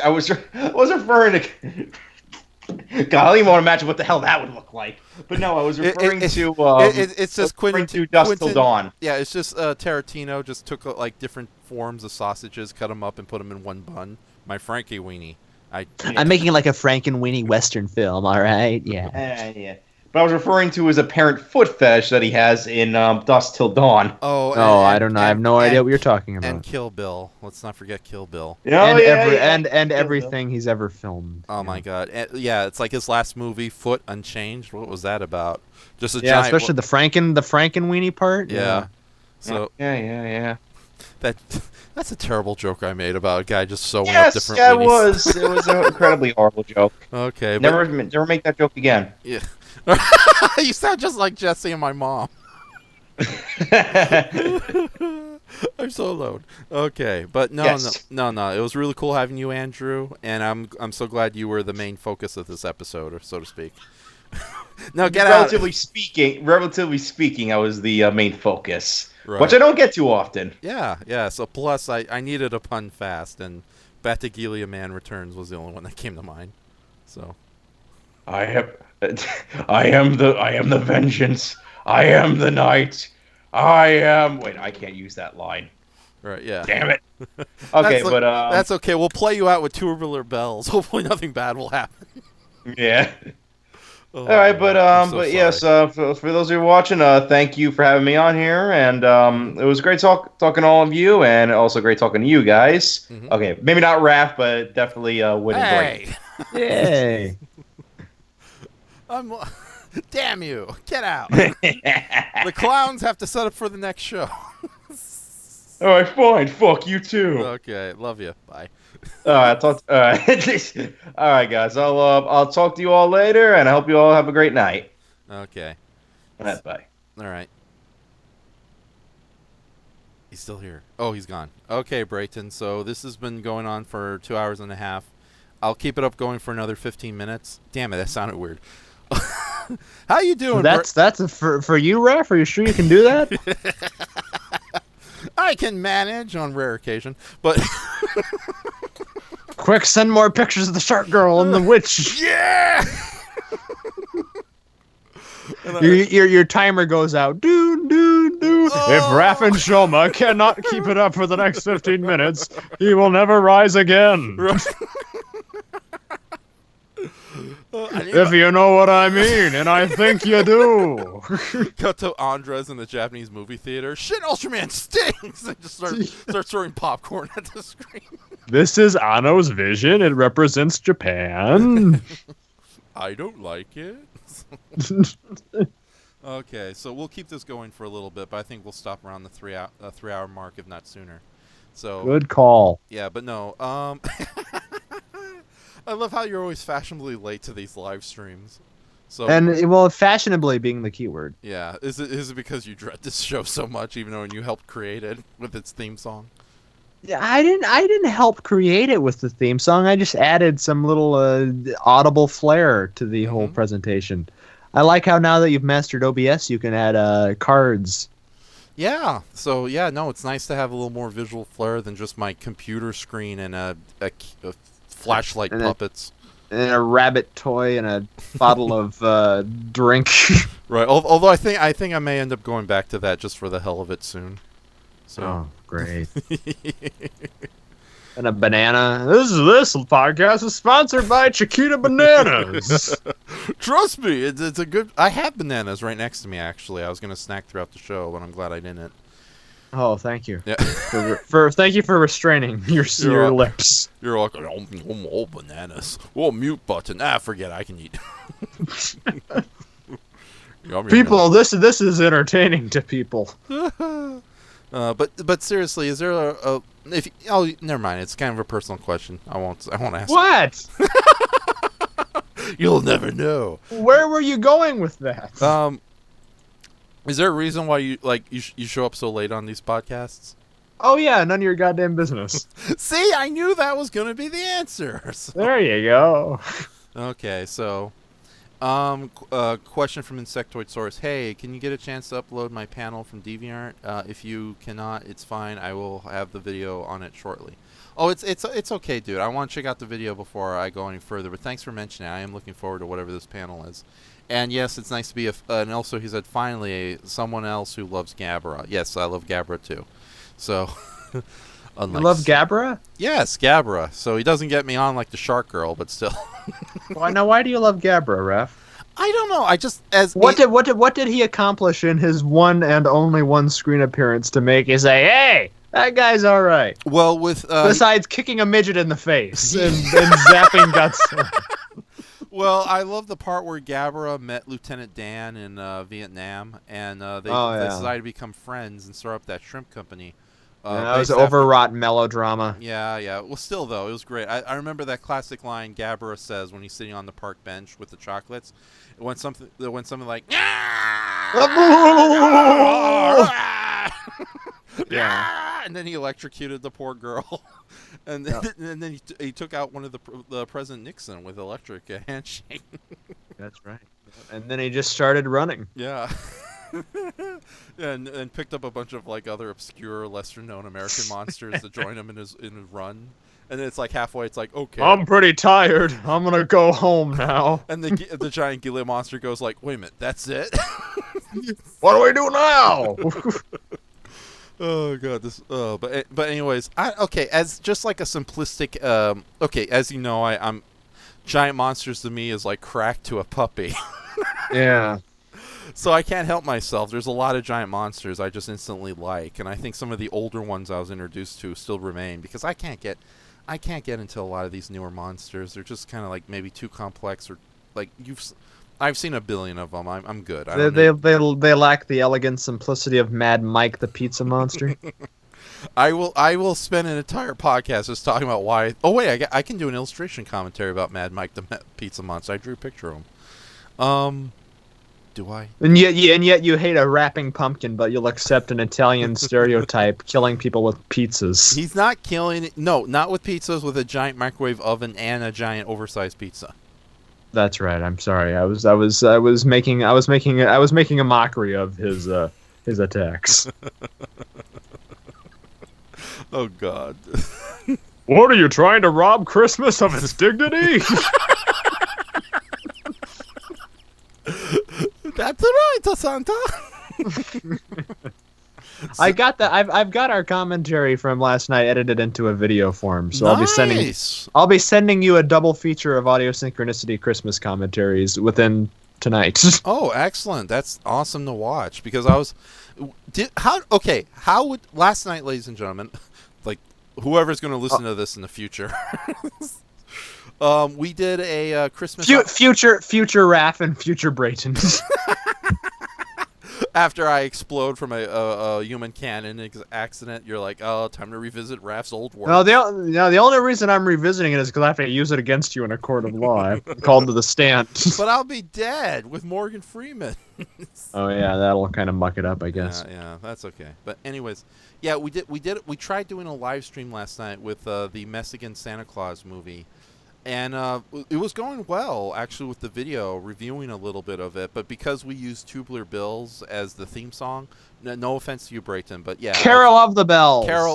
Not Tubular Bells. Right. It's the same group, though, isn't it? Trans-Siberian Orchestra. It's actually not called Carol. The song is Carol of the Bells, but their name for their version of it is like Christmas Navajero or something. And yeah, we assumed that it was because we were showing the movie, but no, it was because we played the music at the start of the live stream. Yeah. Like I claimed. Yeah. Well, and I didn't know what else to use though. I thought it would be a fun little remix that I could put together. Yeah, no, it was pretty fun, especially when. Oh darn it! Okay. The dogs are screaming outside. Do I dare look, or do I just leave them be? It's your call, Raph. Screw it. He screams all the time. They probably see a raccoon and are attacking it. All right. So plus I had headphones. I have plausible. Merlin, the Chihuahuas got me in a tree. I can't help you. They're little pieces of crap pretending to be dogs. That's out of my jurisdiction. Taking over your operation, Santa, along with Pedro. Damn you two! This is a conspiracy. Santa was found dead. Unlike Andres, I don't believe all dogs are shitty wolves, but Chihuahuas are starting to make me turn my opinion. Yeah. Oh God, I don't know if you can hear him. He's right outside the doorway. Okay.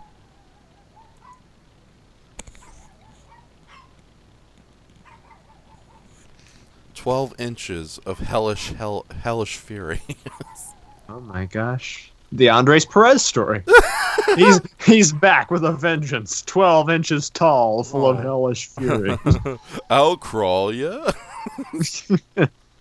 I'll crawl you? Question mark. I'm not a big guy, but I'll crawl you.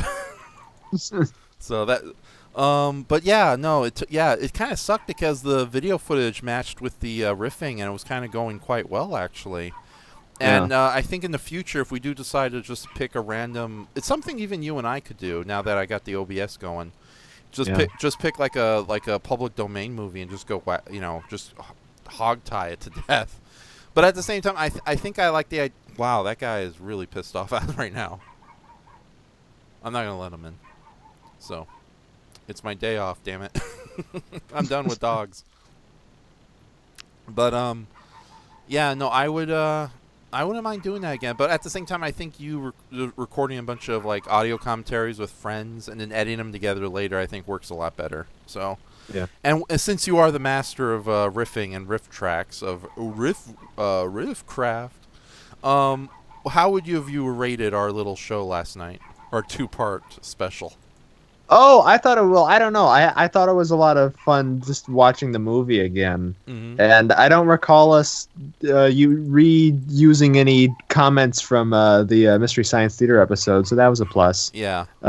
Even though that is one of my favorite episodes. Yeah, I came dangerously close to on several occasions, though. Oh yeah, because I just hear the voices in the back of my head. It's kind of like with Santa Claus Conquers the Martians. I can't watch that movie now without subconsciously. Hearing the voices in my head, the other voices in my head. There are plenty, but the funny ones. No, it was really fun, and everybody, at least the three of us, were into it. Andres' audience, their tolerance varied. Yeah, they escaped en masse. Lightweights, that's what I call them. You can't even handle this jolly good film. My goodness. Yeah, I thought they would get and yet you gobble down Godzilla versus the Space Godzilla by the spoonful. What the hell is wrong with you people? I love how you put the article of with Space Godzilla as opposed to Kaiju is sophisticated. Space Santa is just silly. Okay, now that you say it like that, I can see why you laugh your ass off every time I try to defend the Mad Mike the Pizza Monster compared to the Pumpkin Rapper. Yeah, it's all just goofy bullshit. Just deal with it. It's varying degrees of goofy bullshit. It's on the thermometer of artistic talent within the silliness. Yeah. Well, the reason I give for not getting into Power Ranger, Ultraman, that kind of stuff is for the giant monster genre, that sort of thing. I have a thing called acceptable levels of ridiculousness, and it's like a spectrum for me. It's like I'm at one end where I can accept giant lizard dinosaur type creatures, and that I find that cool. But when it comes down to just a big dude in spandex, like that almost crosses the beam for me. When it comes to movies like Santa Claus and acceptable levels of ridiculousness, I don't know. I think you and I have just individually seen more weirder movies by this point that it almost, dare I say, seems tame in comparison to some of what we've seen. That is true. Again, it reminds me of when they tried playing the movie Freaked at the comic book shop, and these people who are used to South Park were just screaming their heads off. They turned this movie off. And it's like, and as weird and as sick as Freak gets, it's definitely a better movie than a lot of the scary movie films. Or or basically a lot of adult animation on television right now. But I don't know. I think you're right. I think a lot of people do get very apprehensive and disconnect when it's something they're not used to. And I hate to say it, no offense to Insectoid Comics and Monster Guy and Sean Barry in the chat section, but yeah, I can understand. Sean Barry stuck it out. Sean Barry's he's resilient. Yeah, good man. He's a good man. So. Yeah, but no, it's like, most of the audio synchrony audience was like, oh my god, what is this? We gotta get out of here. We gotta get out through the window. I wasn't expecting this. What were you? Did you see the title card? What were they expecting, you think? I don't. That's my question. I don't know. Just more Andres Brayton babble per usual. I guess it's never a good sign when I come aboard. Oh, it's always a good sign when you come aboard. Raph, you inject life into the party. Right. So, but Otherwise, it's Andres answering questions about robots for 2 hours and me being silent because I don't know these things. right. Hey, Brayton, do you think the Shark Man would be hot? Probably not. Okay, you win this round. I like. I'm a weirdo. I like humanoids. Damn it! Yeah. I got. Wow, that dog is pissed off. Can you hear him on your end? Oh yeah. So I'm sure they can hear him. Okay, all right. So That's it. It adds a little background music though. It's a little ambiance. dog screaming in background. Number 8. Ruff, ruff, ruff, ruff, ruff. Number 8. Ruff, ruff, ruff. You play it backwards. It says Raph killed Nixon or something. I don't know. Oh my God! He used to be one of Nixon's dogs. That's why he's so pissed off. Trouser, he's my dear friend. I don't know what Nixon's dog was called. I just made that up. Oh yeah, he had a dog. Then I forgot what its name was. Yeah. So Nixon, one of the last good supervillains we had in the White House. I know. Yeah, as opposed to today. The hell, man! Get your. Well, everybody's a supervillain today, so there's like it's all just too muddled. Yeah, okay, so what's been going on in the real world? I've been avoiding it like a plague. I know they passed the vote to send in the impeachment papers, but it's like 17 to 23. So, but I couldn't tell where the smug Republicans and the smug Democrats began and ended. But yeah. I've lost all hope about an impeachment. Trump he's like Christopher Lee's Dracula. He's not gonna die, so you just gotta wait it out. Yeah, and not only that, but I think it's the dumbest thing in the world to be doing an impeachment so close to an election year. It's like either way, you know, it's gonna rile up people to vote for their favorite game show host back in office. But then again, I also like to counteract that. Hey, we got Biden, so either way, we're stuck with Trump. Yeah. Oh my God, Biden! Oy. Oy. Anyways, let's talk about giant robot superheroes, Ref. That's what people like. Okay, I wish there was a giant shark woman monster robot. No, never mind. Isn't there? There's got to be at least one. There are giant shark robots, but I don't think there's like a female sexy shark monster robot out there. And isn't there some anime like Super Vacuum 69 with a giant shark? That's what all these Gundam series sound like to me. It's just something Floby 69, the QRS Shark God. Girl. There's this not very good anime series called Godanner. Dust Buster, the Destroyer, the series. She's gone from blow to sun. Yeah. No, there's this not very good late night anime series called Godanner, which is sort of a spoof of the old 70s anime that Brayton likes a lot, like Getter Robo or. Oh yeah, I love those. Yeah. Yeah. Except that it's mostly just a naked excuse to draw a bunch of like studly men and sexy women piloting robots that are also studly and sexy looking, and there's like one giant robot piloted by the Russian dominatrix that's just ridiculous. Like how when giant robots combine to create a different robot. When her robot combines with another robot, it just makes the boobs bigger. It's like, oh yeah, and needless to, it's a show that like the first couple of episodes like this is great, and then after a while it's like this is surprisingly boring. Yeah. Even for my weird tastes, but yeah, I don't know. I'm surprised that's a weird show. That sounds like it. Yeah, so be grateful you're not into anime. So. That is a pissed off dog. I count my blessings every day that I'm not into anime. Yeah. So okay. Speaking of horrible anime, let me go take care of this dog. God, what? What? Go ahead and speak anything you want. Do anything you want as I go with this muted microphone. I'm just going to be silent. Oh, fine. Count this as I'll play the Monty Python intermission music. Yes. Okay. Wait a minute. Can you play that? Yes. You got a phone on you, so it'll come out audio. Okay. Yeah. Okay. Just go ahead and start playing it. Okay. Will do. All right. Here we go.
How long can we keep this going?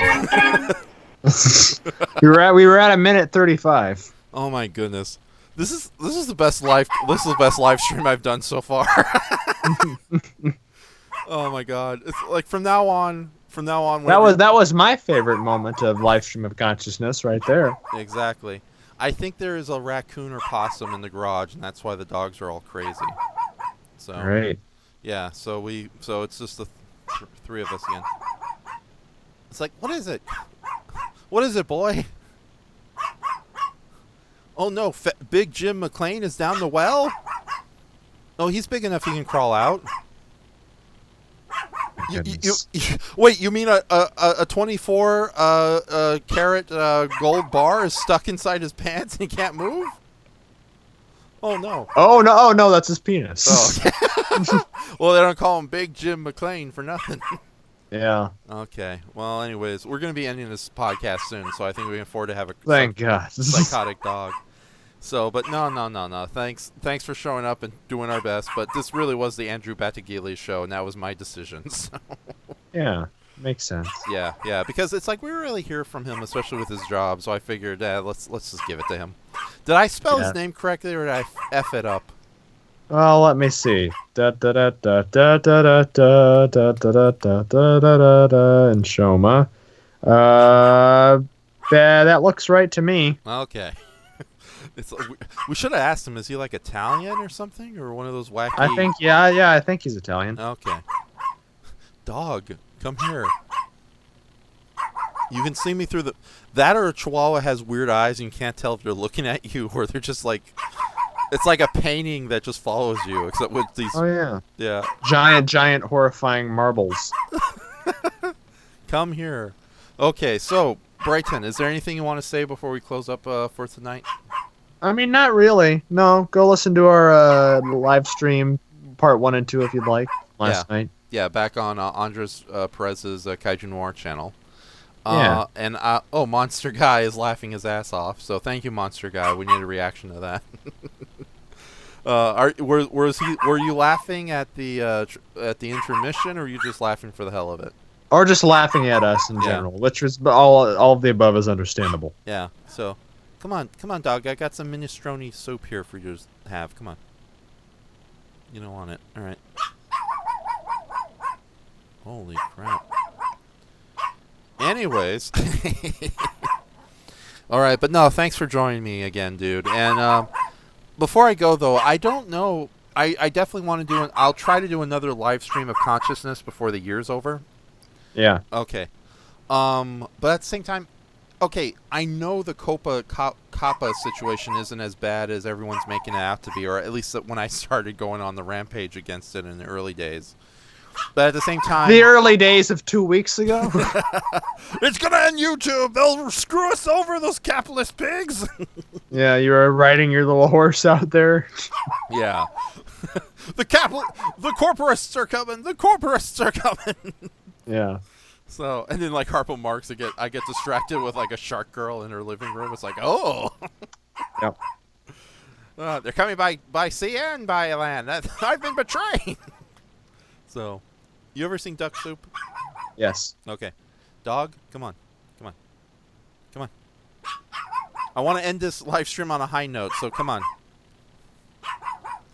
Come on. Why am I stuck with this thing?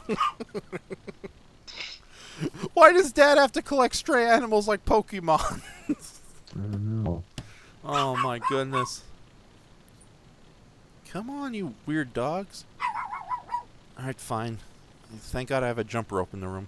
Get over here. Should I ask why?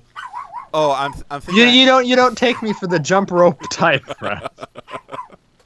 I like skipping like a little girl in August. No. I don't know. I'm thinking of decorating my room with a sea motif, and I'm trying to throw in some rope there, and we just have this old jump rope, but it doesn't really work if you only have one. So, I think what I'll do is I'll just put in a bunch of blue LED lights and hang up a bunch of my sea animal and monster toys up on the ceiling.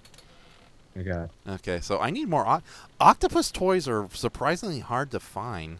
So at least decent looking ones that are made of rubber. They're keeping them all from you, Raph. That's why. You and your sick plans, my friend. Yeah. So they know what you're up to. Yeah. Okay, there. You happy you're in my arms? Okay. All right, there you're gonna be louder.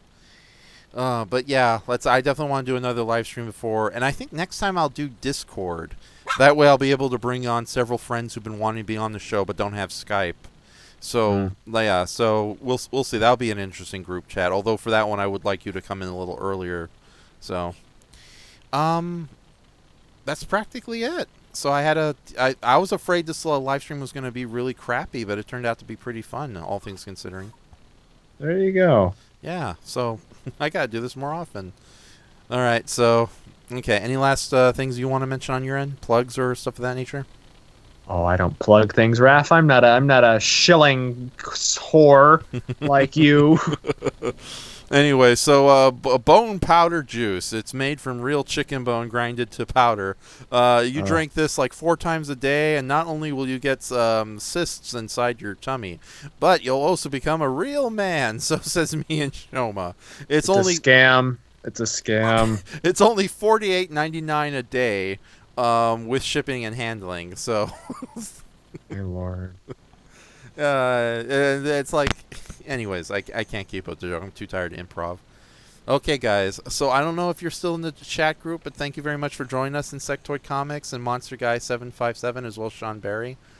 And anybody else who happens to listen to this live stream quietly or in person, we got 4 likes, and not one of them is from me. Why is there 1 dislike though? Where's that from? Who did this? Was this you, Brayton?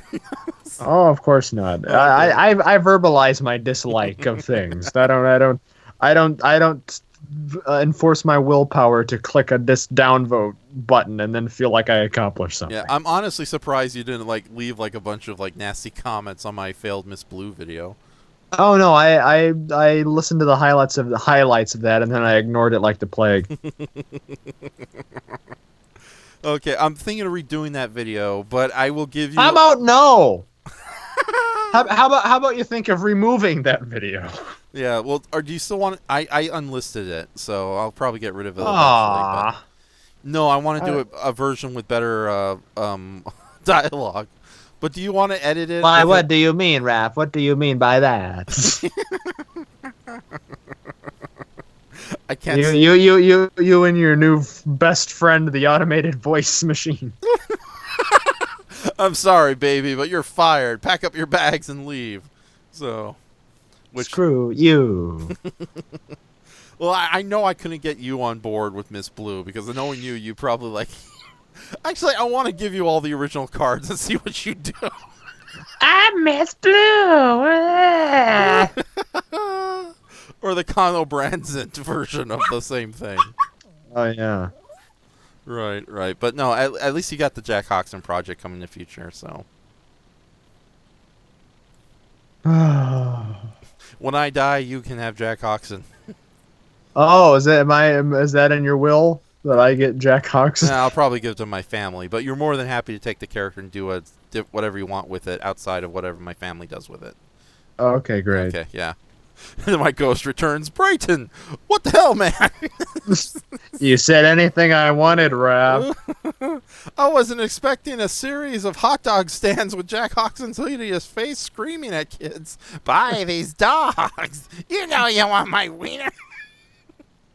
Frankenweenie. Jack Hodgson's Frankenweenie. Okay, so, all right. Thank you, everybody, for joining us, and hopefully we'll have an even more fun episode later.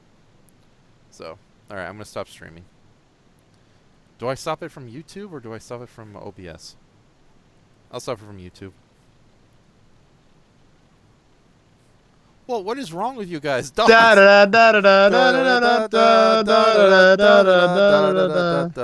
Okay. Oh, there it is. Live stream now. No, I want to stop. Learn computers with Inshoma. Oh, hold on. I've got a great